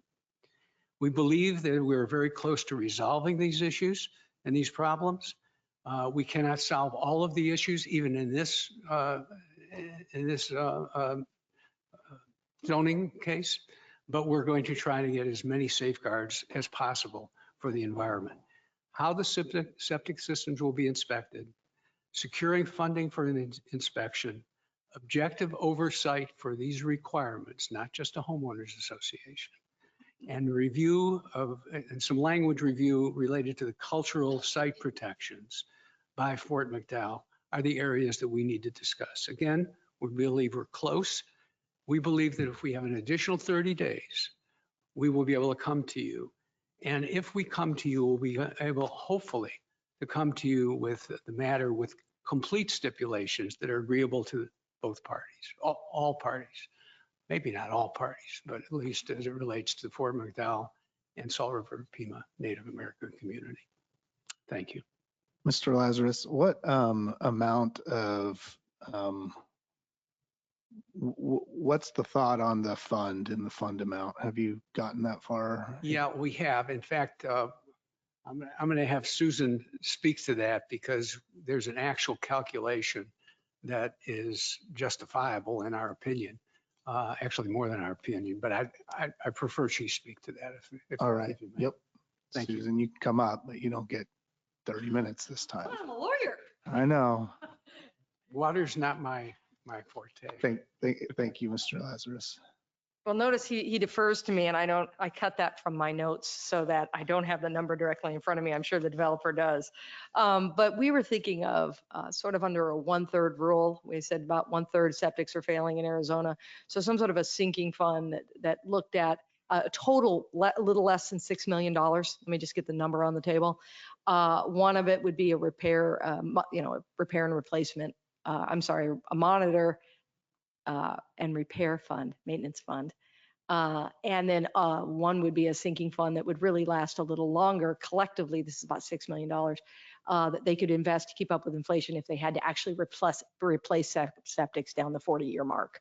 So it's two smaller funds combined, roughly about $6 million, Mr. Chairman. Thank you. There, and I let Mr. Lazarus sit down, but did anybody have any questions for him? Okay. All right, we will jump to Stephen Anderson. Mr. Anderson.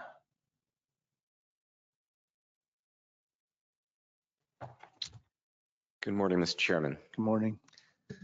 Mr. Chairman, members of the commission, my name is Stephen Anderson. I'm a land use lawyer at Gamage and Burnham. We represent the Salt River Pima Maricopa Indian community with regard to the Gold Hawk proposal. It is indeed a complex case and my time is limited. And so here are my 4 main points that I want to share with you this morning. First, we agree that the case is moving too fast and we think that you should slow it down. We have also been negotiating with the applicant and we've been making progress, and I don't think anyone has been acting in bad faith, but as Ms. Riddell told you herself, we just got the stipulations or conditions yesterday. We agree with Mr. Lazarus that 30 more days would be a tremendous help, and we're optimistic that we have a good chance of getting there, for lack of a better phrase. What we don't understand is how a 30-day delay would prejudice the applicant. What is the possible hurry here? This case has been around for a year, project's been around for years. We don't think 30 additional days is a problem. Second thing I wanted to talk about, if I can make this work. Oh, look, it's already been advanced. Great. This case is different from the last case on the property from 2007, many years ago. It's different for a reason that I haven't heard anybody talk about yet, and especially I haven't heard the staff talk to you about it. Plats don't get public hearings anymore. You all changed that rule just last fall. It's a brand new change. That means this is it. Today is it for you all. This is the only hearing in which you will get public input on this case. You will never see this case again. We just got yesterday a stipulation that allows us to be noticed for the plat, which we appreciate, although we haven't had time to fully digest it. But again, we're concerned about what the hurry is. We don't think a delay is a problem, especially given that you will not see the plat. Third, I hope it strikes you as odd that the neighbors are the ones who have paid for and produced commentary from a traffic consultant. The applicant has not.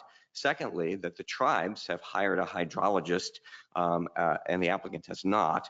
And third, that the undisputed fire provider of record, the Fort McDowell Yavapai Nation, is here in opposition. The applicant hasn't done any of these things that we expect an applicant to do, and I'm a little bit curious about who has the burden of proof here. Why are we hiring all the experts and we don't have so many experts from the other side? 3 weeks ago, Commissioner Layton yanked another one of Ms. Riddell's cases off the consent agenda because it looked like that case did not have a will serve letter from the water company. Now, as it turns out, they did have a letter from the water company, but today, as I understand it, we don't have a will serve letter from the fire district. Again, why don't we have the same level of concern and diligence today? Finally, this proposal is not a downzoning. You've heard this before, but it's consistent with what all of the people who are concerned about this case is. This applicant is not here today seeking to eliminate 260 homes. This is not about that reduction in density. The applicant here is here today to eliminate one wastewater treatment plant. That's the purpose of this case, because today they have to build it, and if they get your approval, they don't have to build it. And the result is that you go from 0 septic tanks approved under the current zoning to 696 septic tanks. That is not a reduction in intensity. It is an increase in intensity that could impact the surrounding properties, which is why I think you're hearing so much concern today.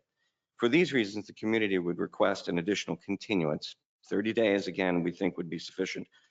But based on the record that is here today, I don't think we're there today to justify an approval.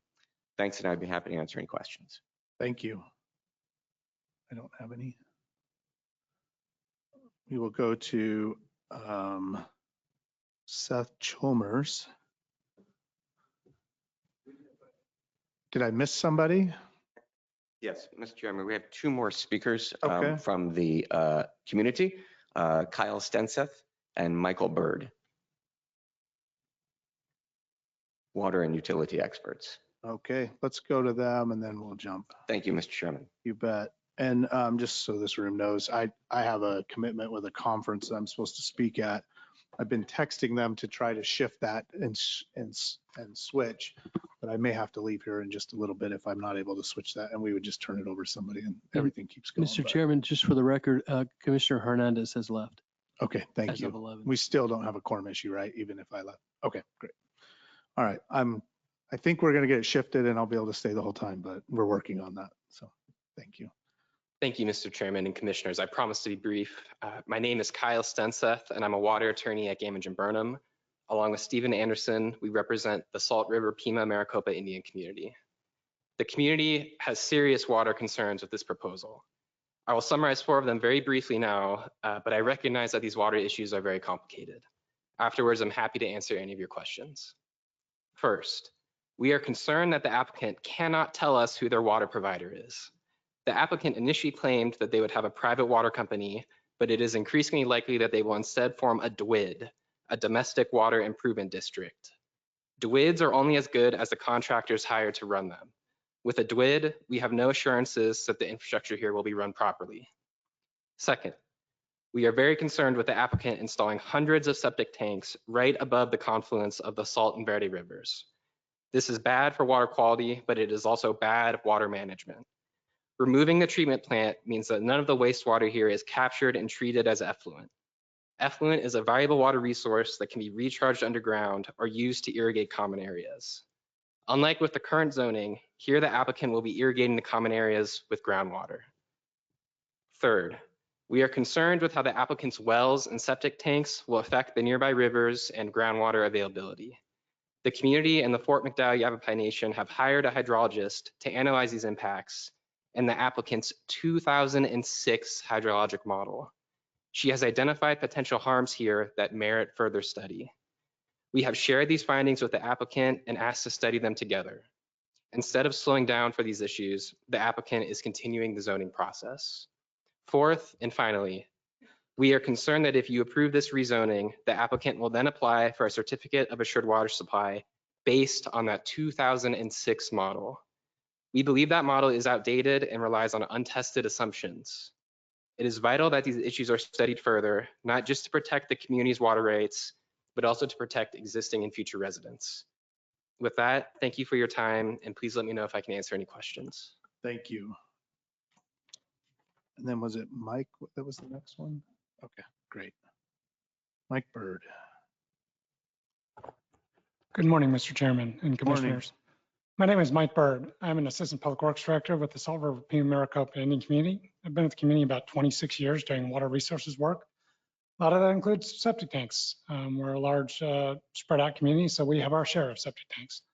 Also water treatment, water production, anything related to water resources I've been doing for a long time for the community.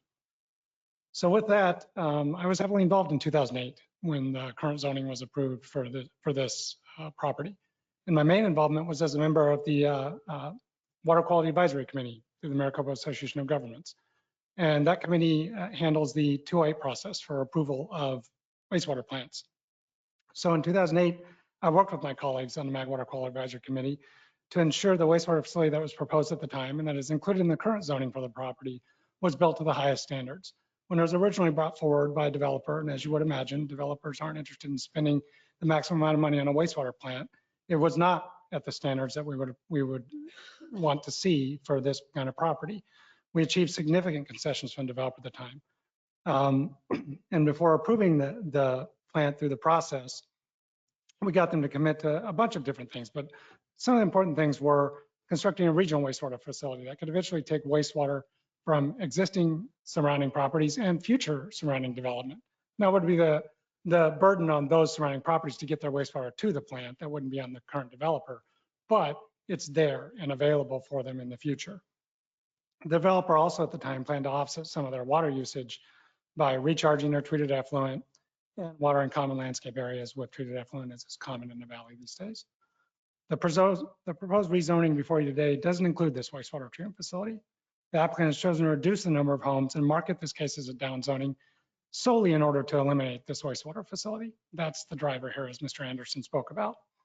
So instead of the regional wastewater treatment facility, they're proposed to install 700 septic tanks and leave future adjacent developments with no option but to also install septic systems. Septic systems create a risk of surface water and groundwater contamination. When in constant use, they need regular inspection and maintenance, have a useful life of 20 to 40 years before major rehabilitation or outright replacement. We do this all the time. We're constantly replacing septic tanks that were put in by our federal government many, many years ago on the reservation. We're doing a much better job now, but we do it all the time. I'll close with one last concern that aligns with what my staff and I do on a daily basis, and that's operate domestic water systems. The groundwater in this development most likely will require arsenic treatment. In 2008, that was the plan. It came back over the limit at that time, and we expect that to be happening now. These systems are complicated. They require qualified operators that know what they're doing and are able to operate it. Speaks back to Kyle's point that we need to know who's going to operate their water plants and could also operate and help with septic tanks or even a wastewater treatment plant. They have not done that yet. They haven't provided a water company or even a commitment to do it. And a DWID is not an acceptable solution for us. Thank you. I'd be happy to answer any Thank you. questions. Mr. Finner has a question. Just briefly, you have a beautiful casino there, wonderful Fort McDowell community. How do you treat that water? I'm sure there's a lot of it that comes off the casino. How is that? Do you have a water treatment plant for that? So I'm with Salt River, by the way, not Fort McDowell. So all of our, that's a great question. All of our wastewater goes to the city of Mesa. So we have a major trunk line on Pima Road that takes all of our commercial development.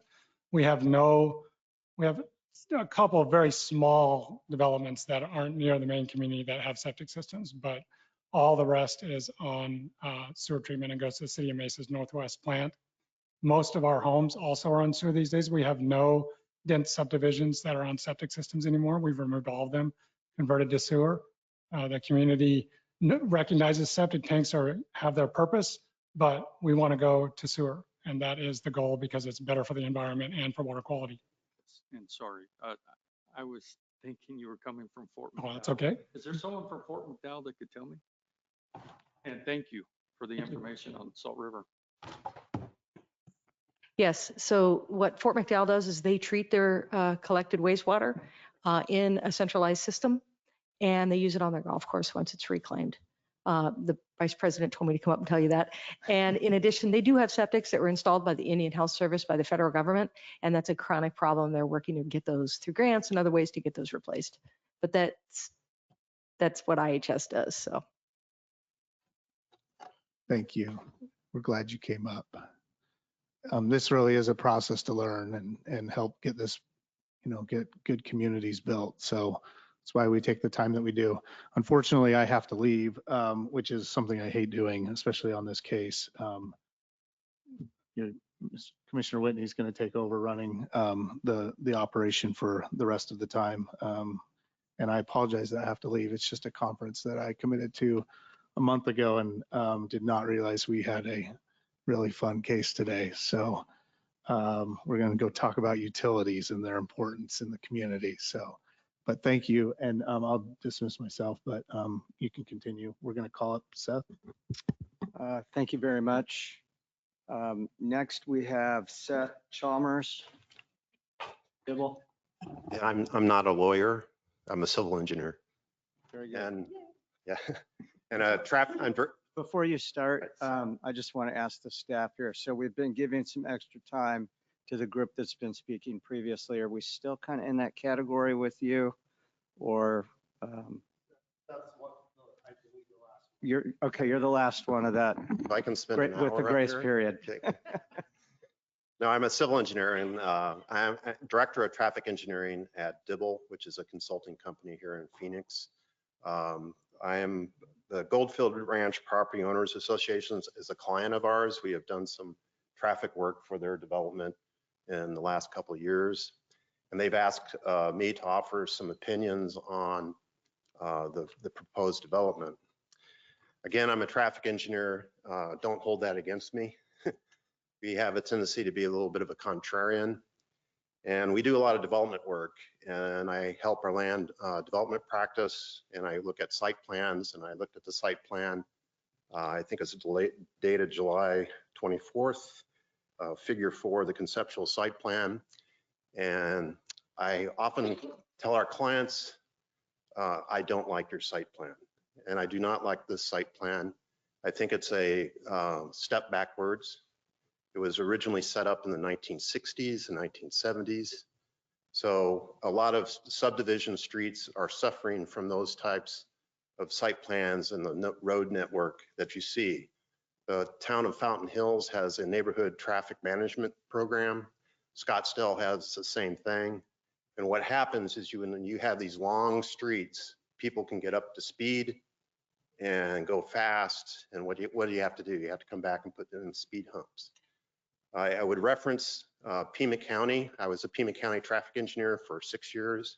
I dealt with a lot of subdivision complaints down in Tucson and the surrounding area. And I think this site plan is just a continuation of that. And it really needs to be reevaluated in terms of the modern approaches to subdivision streets. Typically, subdivision streets are not a mile long or half mile long. They're a quarter mile long or 8 mile long or eighth of a mile long. A lot of these streets wind around. Also, as the way it's set up now, there's only one. Burnt Water is the only street. It's like a big cul-de-sac. All the traffic will go in and use that street to access the adjacent land. Earlier, it says they were reducing their traffic generation by 30%. Well, you have to look at it the other side. They're increasing traffic generation by 70%. So 700 homes, 1 car per home, 2 cars per home, you're getting into the 1,000 vehicles a day or even during the peak. So that would all funnel down Burnt Water. They proposed that the other street, that their secondary access would go through the main part of Goldfield. That's a very circuitous route. I don't think people would use that. So if this moves forward, it's probably a good idea to get another access onto SR 87. So you could create a loop road, and that would divide the traffic demand on that loop road between Burnt Water and that new access that would be to the southwest. But I think taking a step back and getting macro, I think we have to, in engineering, there's 2 basic questions to ask, why and what if. So why is Goldfield Ranch the way it is today? Well, you have to go back in history. We mentioned history. It actually was Fountain Hills 2 way back in the day. In the 1960s, if you remember Orm Dam, the Indians fought that and got it taken out, thank God. That would have been an environmental disaster. But if you look at SR 87, it goes right through the middle of this development. Why was that?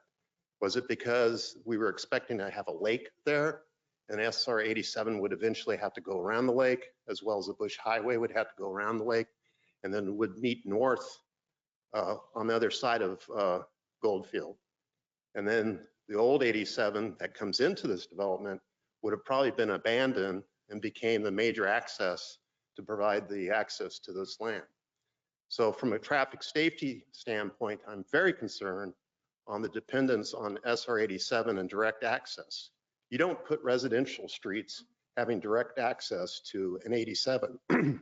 Maybe we did that back in the 70s, in the 80s, and the 90s, but if you see, 87 has really turned into a freeway north of the Verde River. We have a full interchange at the Bush Highway. So when I saw the comprehensive plan, I reviewed the comprehensive plan that the county has on this.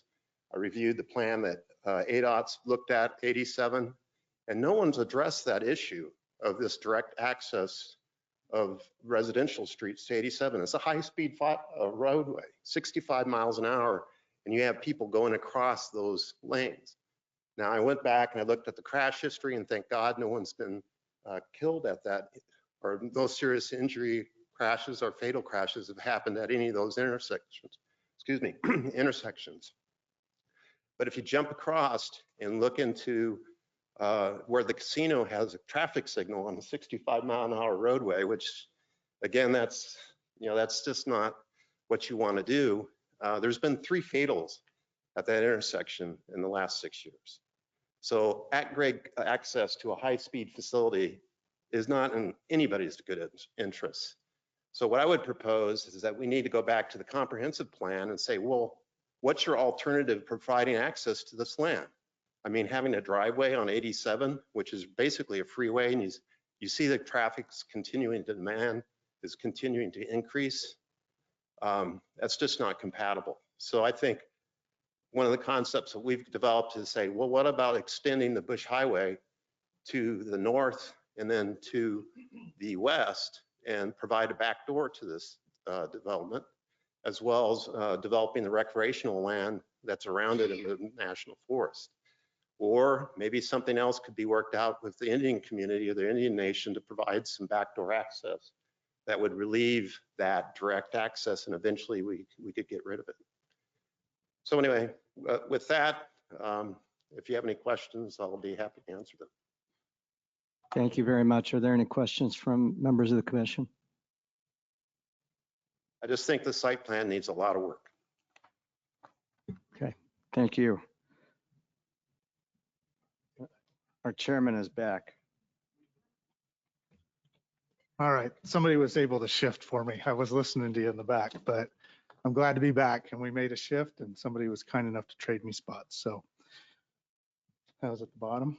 All right, let's go ahead with, all right, Teresa and Nicole and Stuart all gave their time to Seth. Thank you.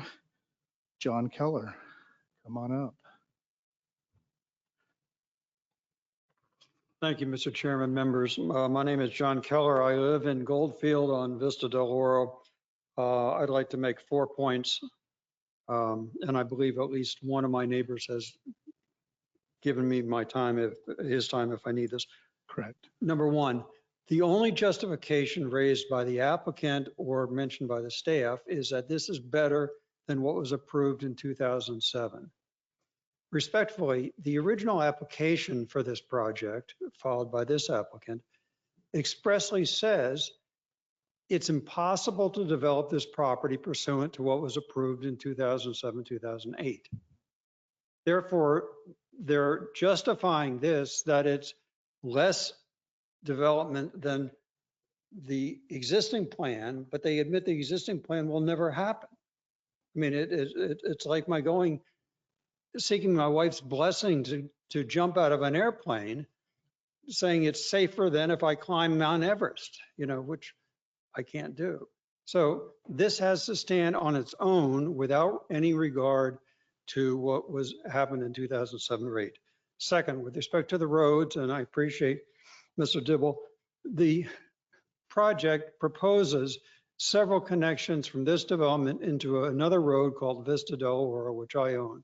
Out in our area, the roads are owned by individual homeowners by phases. The applicant has no ownership interest in Vista del Oro. That's all in what's called phase 2, which includes me. The only surface on Vista del Oro is 1.5 inches of chip seal. And even that has to be replaced every couple of years. Respectfully, and I found this out from the Department of Transportation, the US Census has information on how many car trips will be generated from a rural area like this. And it's like 6 to 10 per day. So with 700 homes, you're talking about thousands of car trips. While we invite our neighbors to use our road, we will not permit them to destroy our road, which would happen if these tie into there. There needs to be another exit directly from this development onto State Route 87.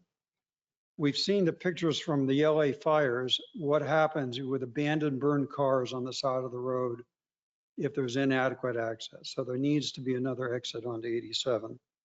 The third point is, if you look at the plat, there is one small tract at the very southeast corner of this project, which is currently zoned 190 for 5-acre housing.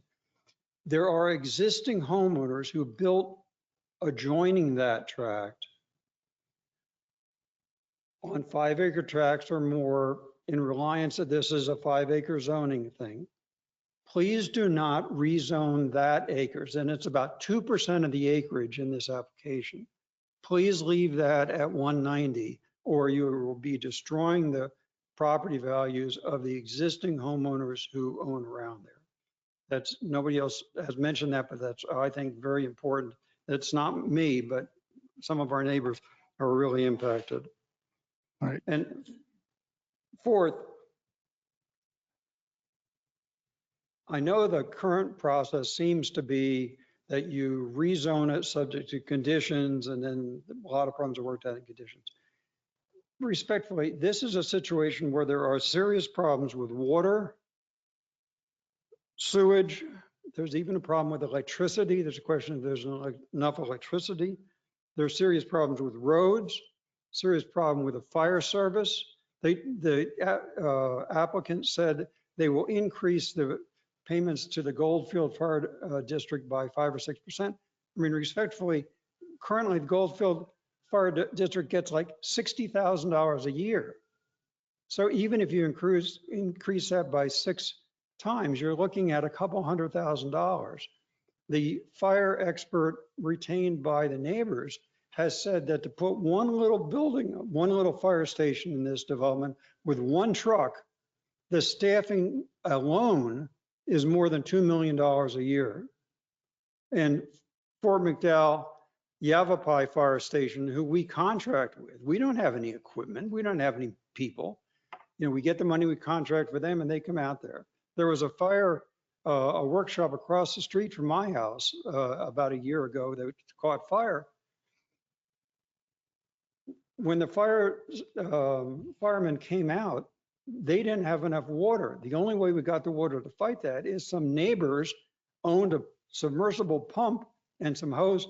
They ran it down my driveway, through my garage, and threw it in my swimming pool.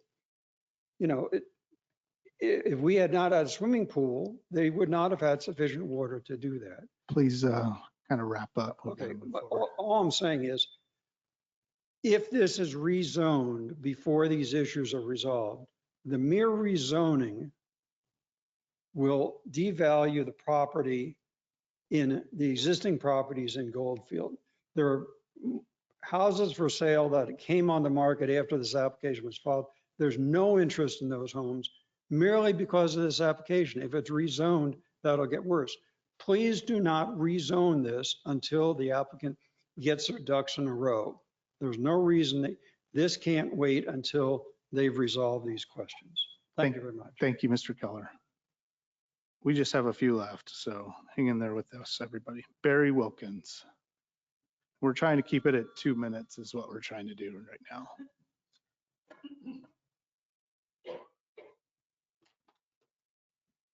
Good morning. Good morning. My name is Barry Wilkins. I'm a neighbor in the area adjacent. I live in Burntwater, adjacent to this applicant's area right here we're talking about. Besides all the valid concerns about water, electrical power availability, well, traffic congestion, and so on, I'd like to specifically address the feasibility of actually developing the property as proposed while remaining inside of county requirements for setbacks from hillsides and washes, as well as being consistent with the Goldfield area plan. The terrain in Goldfield Ranch is very rough, with general geography being dominated by hillsides and washes. The 70% that they talked about there, that's not something out of the goodness of their heart. That's 70% that's not buildable because it's washes, floodplains, hillsides, and so forth. Finding building footprints consistent with the county requirements with R190 lots is already very challenging, and going to R43 would be impossible at the density levels in the overlay proposed by this application. I don't believe that the applicant will be able to conform to the hillside and wash setback requirements as they state they will. They already seem to be looking for concessions on setbacks, flag lots, etc. By the time the roads and utilities have been put in place and construction of homes are completed, it will not be possible to keep the minimum land disturbances anywhere near 25% claimed by the applicant. This project is in no way conforming with the Goldfield area plan, which requires preservation of the desert environment and character of the neighborhood to be maintained. The only way to satisfy these guidelines would be to maintain the current form of development via R190 zoning.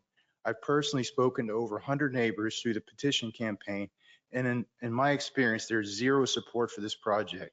Developers seem to have the idea that regrading topography and adding sidewalks, curbing, streetlights, and other amenities are an improvement over the existing native desert.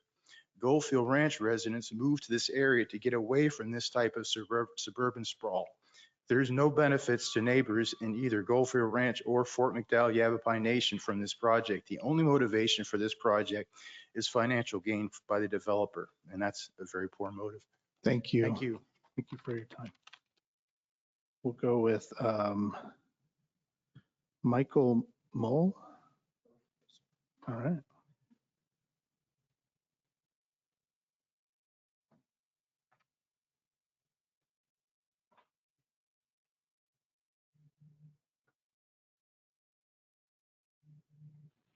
Thank you for your time. My name is Michael Mole. We're on Northwood Pass, which is directly adjacent to the proposed development.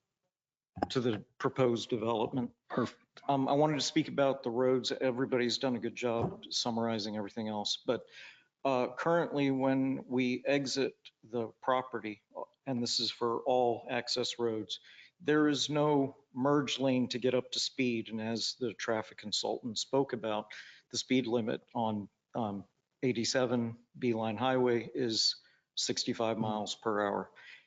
This is especially of concern during the Payson rush on the weekends, where everybody's going up to Payson on a Friday, coming back on Sunday. In addition, we have a median where we have to cross over to gain access to the roads of the development. That median is probably 1,000 feet long. So when you take 600 cars and they all want to merge and come onto that median, we're going to have a backlog as people are heading towards Payson, and the people who want to get into the development, especially on Burnt Water, which is going to be the major route because every driver takes the path of least resistance. Nobody's going to take a circuitous route to get home. They're going to take Burnt Water. That is a major issue of safety. In addition, the roads themselves throughout the community have no pull-offs for potential emergency collision avoidance. So it's a very narrow road. It's barely wide enough for two-way traffic. There's no lines. It's chip seal is what was outlined previously. That chip seal is going to be damaged by increased traffic, not only from residential traffic, but also the construction traffic, all the big rigs and dump trucks and everything else that has to go on these roads. Who's going to pay for it? So big summary is safety with access to the roads and to avoid a fatality. Thank you. Appreciate that. Virgil Dutton. It's better if you go on the mic because those that are on the other commissioners won't be able to hear you. Unfortunately, we don't have a mic we can take to you. You can take your time. You're fine. Mr. Chairman, you may want to let the next speaker on deck know who they are. Scott Carpenter, and I believe Scott's our last. My name is Virgil Dutton. I live in Goldfield Ranch on Vista Del Oro. Glad to be here in front of you. Thank you. I'm going to give my time remaining to anyone else who wants to use it. But I do want to make the statement, there are many items of negative items here. And I want you to pay particularly attention to all of them, especially the highway. That is a difficult highway to get on now. I lived out there 21 years and it has become much more difficult than it ever was before. But pay attention to the negative aspects of this, please. Thank you. Appreciate it. All right, we have Scott Carpenter coming up. Scott, we'll give you, is 3 minutes enough? Do you want more than that? Is that good? Plenty. Okay. Plenty. There's like 4 people that wrote to give you time, so that's what All I'm right, trying well, to be spare. I shouldn't need all of that. Well, thank you. Scott Carpenter, my colleague, attorney Ben Tim, and I are here from the Carpenter Law Firm. Our client is the Goldfield Property Owners Association. The Goldfield Property Owners Association is an HOA, community association. Mandatory membership. If you own a lot, you have to be a member. If you're a member, you have to pay dues. You have to pay assessments. That's what HOAs are.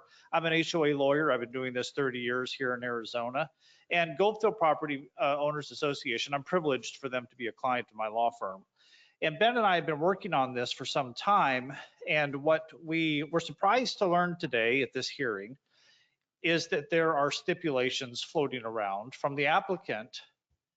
We thought we were stakeholders. We thought we were negotiating with the applicant, and apparently we're not.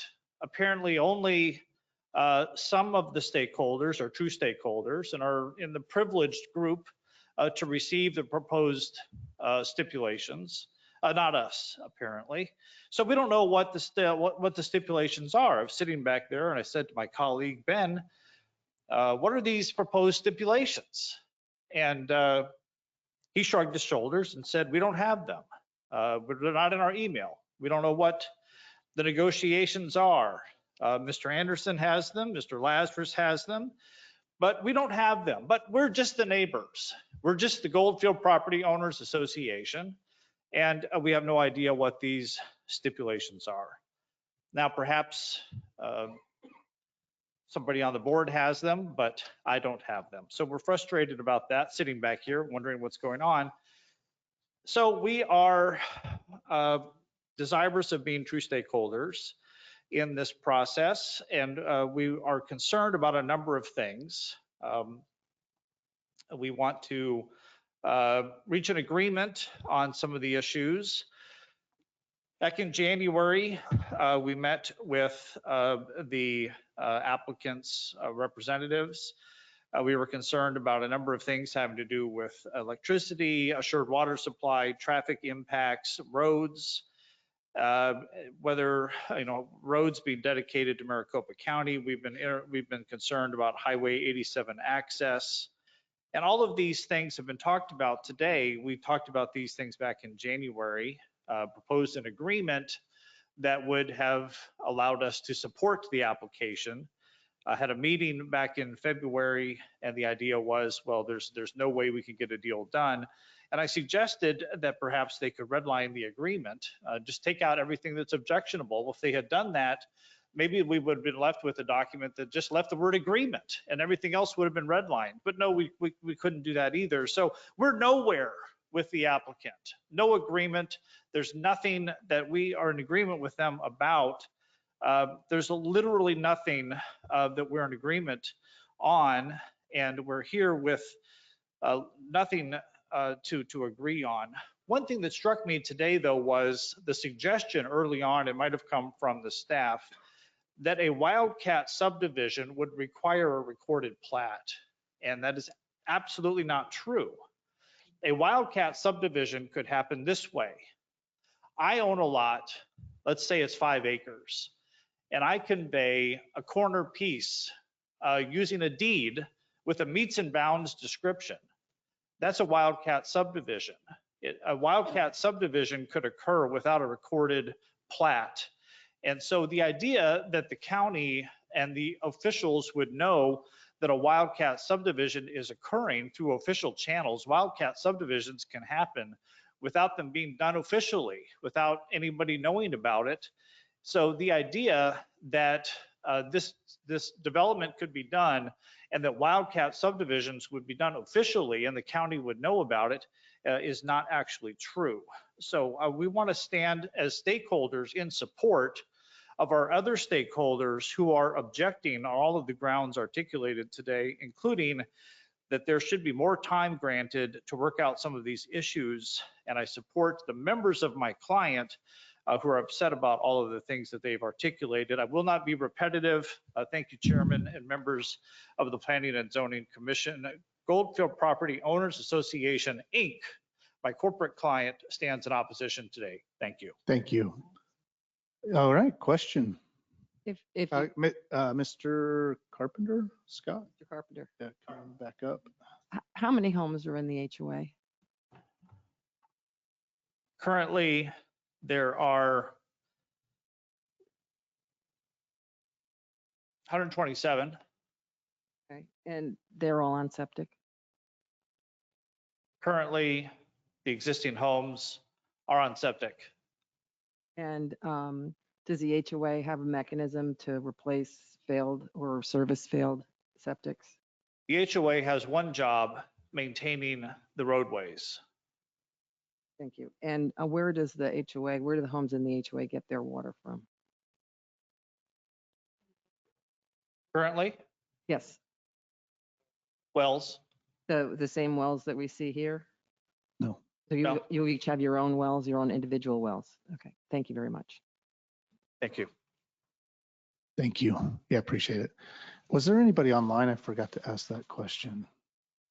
I told everybody we were done, but Nobody indicating they wish All to right. speak. great. Okay, we will invite the applicant back up. Thank you. You're welcome. Mr. Chairman, members of the commission, I will endeavor to be brief. I know it's been a long morning. You're hearing a lot of impediments to this development process. And really what I hope you hear is they don't want to see this site developed. And the way I can tell you that with some certainty is I was standing in this very room back in 2007, and we were proposing a sewer treatment plant, and the same folks and the same opposition was occurring. So here we are today looking to develop the property on septic, which are ubiquitous throughout the county. And again, you're hearing opposition. I would respectfully suggest to you that having a master developer, having Greg Trias, having Greyhawk Development, having oversights like we have promised today is a significantly better situation that would otherwise occur with wildcatting with unregulated lots. And so it is a much better situation. We are not opposed, by the way, to have some funding mechanism for those HOAs to ensure that we are honoring our commitments of replacing those septic systems. We're just not willing to put $5 million up front in advance out there. We don't think that is a reasonable request. I will also tell you water is a very important issue. We recognize that. We recognize its importance to the tribal communities. We want to honor that. We will continue to work with them, but it is an important issue that needs to be discussed and worked out through ADWR, not in front of this Planning and Zoning Commission. Regarding fire is equally an important issue. I mean, you don't have to watch the news long to realize what important issue that is to us. And if you want to see fire improved in Goldfield Ranch, if you want to see better infrastructure, heck, if you want to see water so they can put those fires out, you should support this project. We are bringing hydrants to the entrances of Goldfield Ranch to be able to have very necessary and sustainable fire infrastructure, frankly, for all of Goldfield Ranch. Traffic, I appreciate Mr. Anderson's dig that we don't have a traffic engineer or a traffic study. I frankly have one sitting here with about 15 slides. So if you would like to talk about roads, if you would like to know why we know this is safe and why a comparison to Anthem is not appropriate, comparisons to communities the likes that are in North Scottsdale is very appropriate, and how this type of road infrastructure works very well, I am happy to sit down and let her come up. We have all of that information. We are happy to prove, but I also don't want to test your patience. So I'll let you make that decision. Again, in terms of time, yes, it's correct. You received final stipulations around noon yesterday, but there were multiple exchanges that occurred between us for the week and a half before that, all of which ultimately were published on the county's website as well. Nothing in my experience motivates like a deadline. I appreciate that they're asking for more time, and maybe it would be easy just to give that.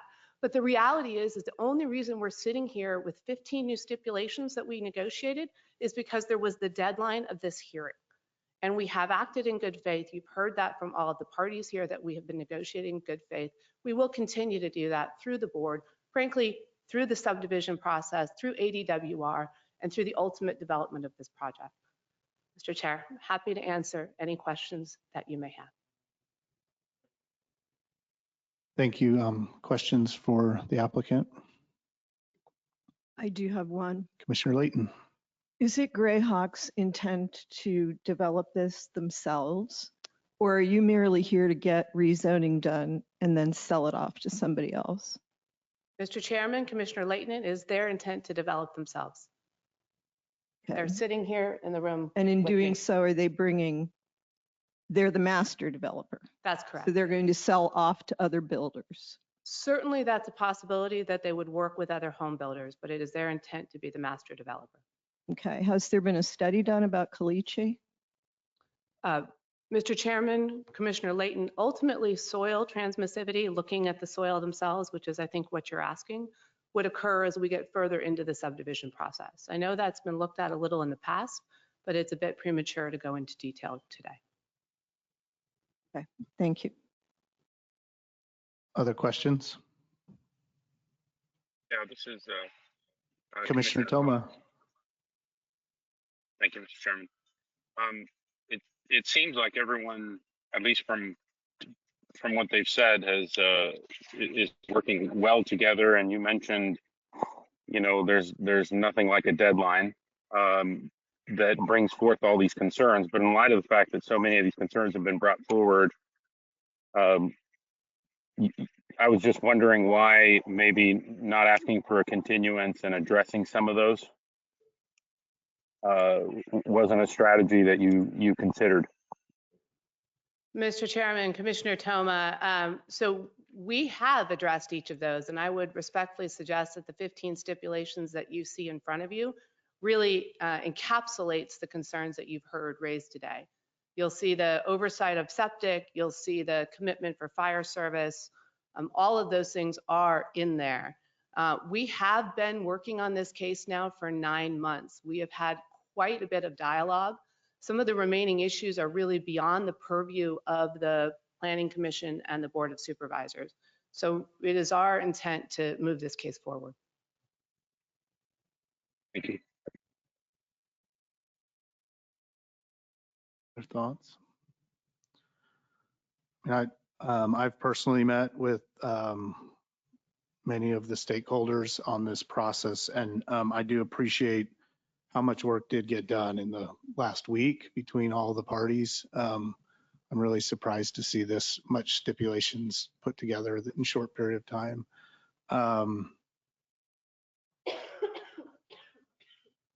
In the past, I've thought, maybe we can work through some of these last few things. It feels like we're really close. And in the past, I've said, well, I'm perfectly fine. Like, let's just push this through, and they'll get it figured out by P&Z or by the Board of Supervisors meetings. But in a couple of those cases, it didn't work out very good.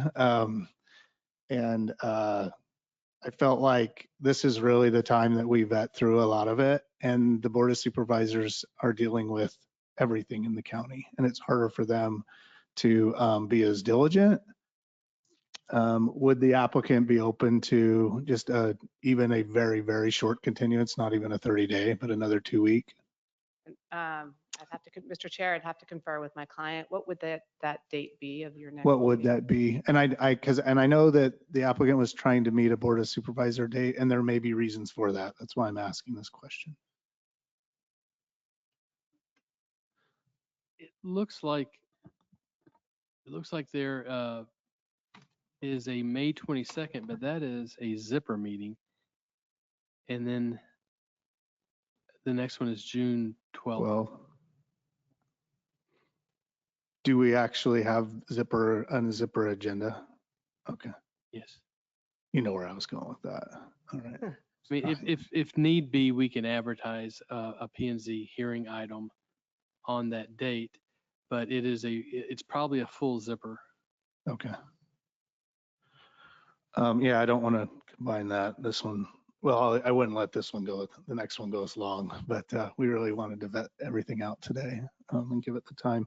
So it would be a June 12th P&Z, and then what would that be for the Board of Supervisors? You're supposed to know this stuff. I'm teasing. Darren's amazing. I joke a lot, but like, I could make look at his binder. I mean, the guy's just an encyclopedia of. I could make up a July date for you, but I don't have. It's the July date, whatever the July date. And Mr. Chair, I guess to Mr. Gerard, do they meet in July? Yeah. It would be a late July date. I think that was part of the concern, Mr. Chair, is that it then pushes us very close to the end of the summer. Yeah. July 23rd. And yeah, and I'll let you come up and talk a little. Come on up. We'll work through this a little bit. Mr. Chairman, I just wanted to remind you all that we've already agreed to a double posting because of the notice issue on the upcoming Board of Supervisors hearing. We would certainly support that to avoid anything like, shouldn't there be like a June 23rd board meeting is what I'm suggesting.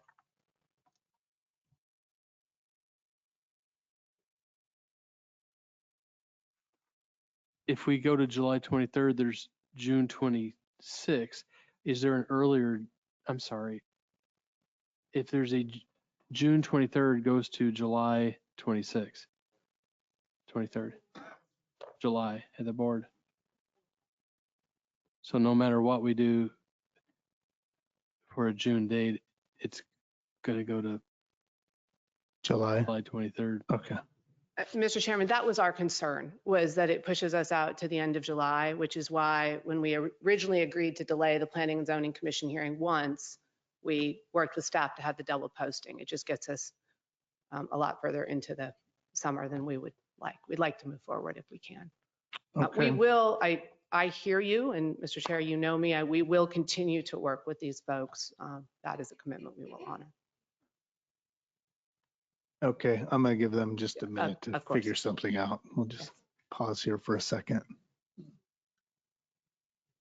You can talk. Yeah, Sure. we can talk while they're It's a figuring that out. challenge, the end of June 26th, that's the lead up to 4th of July week. Yeah. I'll be gone. Yeah, I'm sure we'll have many gone.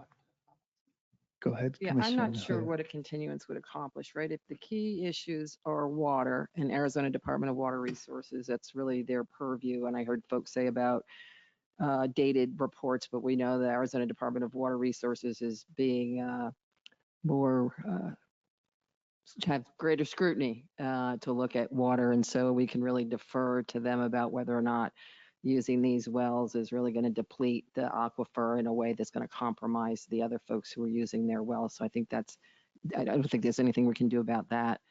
The issue around septic, I'll leave septic for last. The issue around fire department, right? The stipulation says that they'll make sure they have a fire agreement before the final plat gets approved, even though it's administrative. The staff won't be able to do that unless there's a fire agreement. Also, I'm very familiar with Greyhawk Development. They do a lot of work in Scottsdale and they build real quality communities.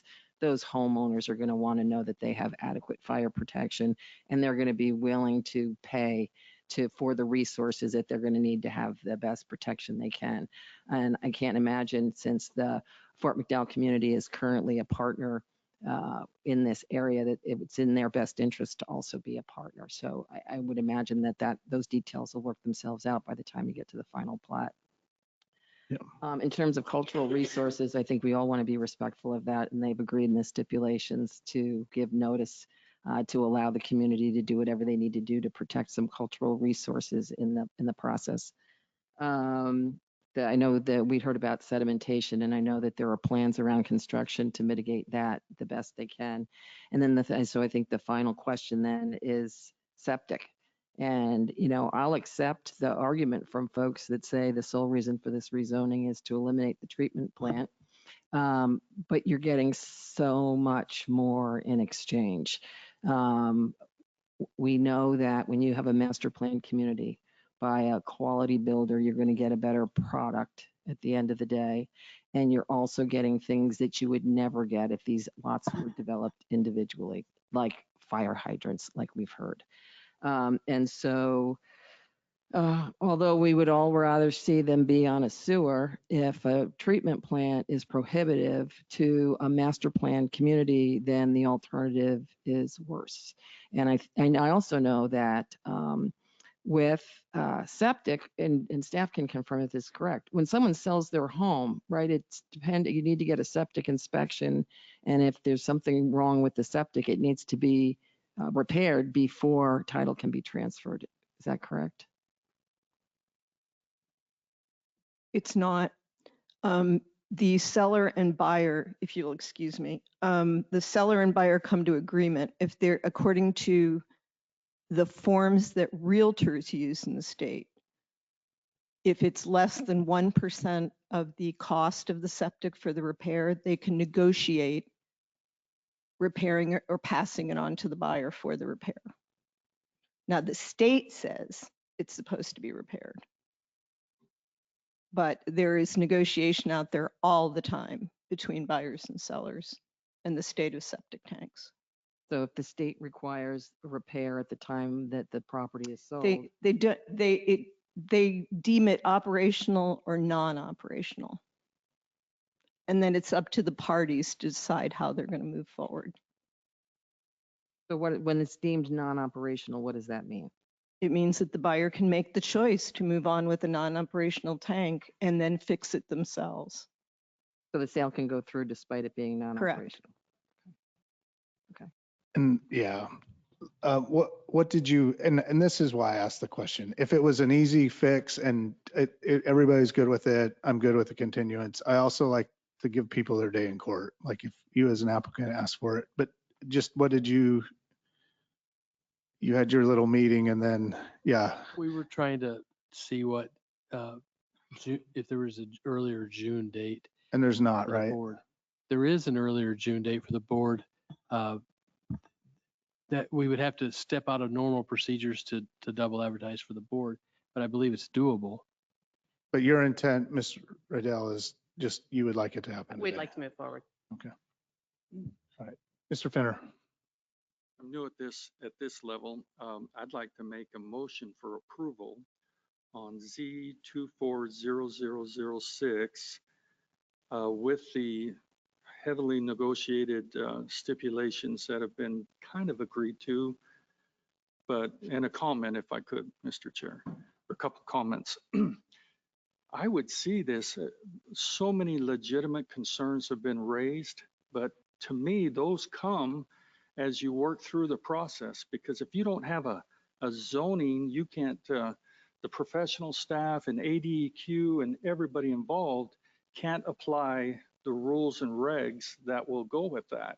And so it seems, I've spent decades with the city of Mesa as a council member, vice mayor, mayor, other things, planning and zoning boards. This seems so backwards to me that we would look, what I remember these things being, you agree on a zoning and then everything else is laid in. And boy, I can see some huge red flags of individuals and things that have been said that might stumble you down the road.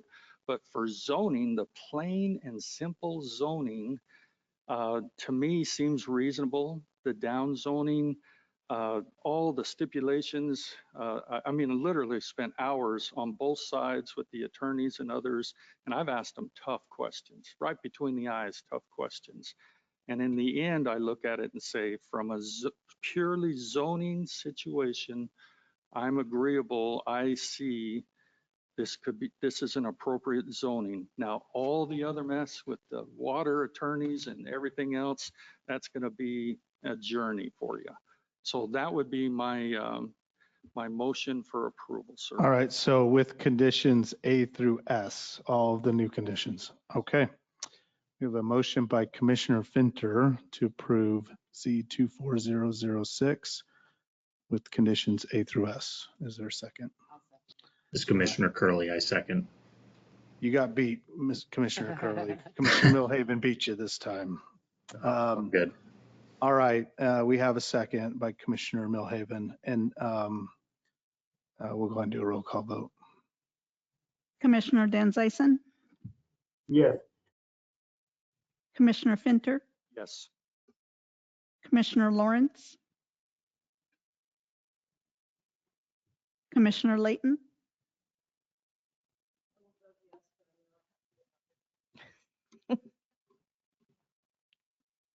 Commissioner Milhaven, Yes. Commissioner Toma, Yes. Commissioner Whitney. Mr. Chairman, may I explain my vote? Yes, you may. So I'd like to thank everybody that's come out and taken the time today to express your perspective on it. I'm going to vote yes.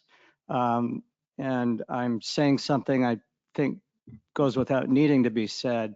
But I hope that the applicant will take the time and effort to work cooperatively with the Indian nations that are your neighbors and make sure that you're protecting their heritage, their culture, and the environment as you move this forward. Thank you.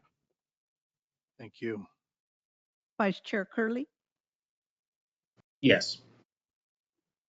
Chairman Lemblum. I'm a yes. I'll also say why, though. It is, as Commissioner Finter said, a lot of things get worked out after zoning's approved. I go back forth on a yes and no over this one because a yes, I don't want the supervisors to just look at this and just push it through. But I also have been working with both parties, and I believe in good faith they're going to get there on the issues that matter most.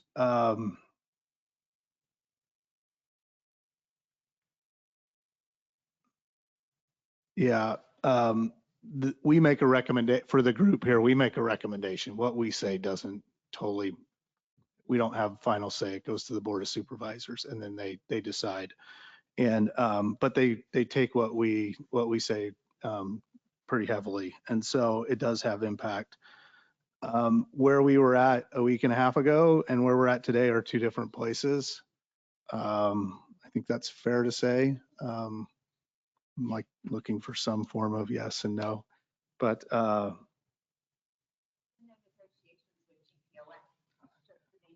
correct. Well, yeah, so I don't want to get back and forth with everybody, I guess, at this point. I'll vote a no. I'm going to vote a no on this today. So it won't make a difference, but it does put the parties at notice to get together and work, and it has some weight with the supervisors. And so it'll move it forward, which is what we needed to happen today, but it'll move it forward in a way that people will work together. So having said that, where did we end up? What's the count? Chairman, we have a motion recommending approval by a vote of 7-1. Okay. With that, is there anything else that we need to handle today? Any other business? No, Mr. Chairman.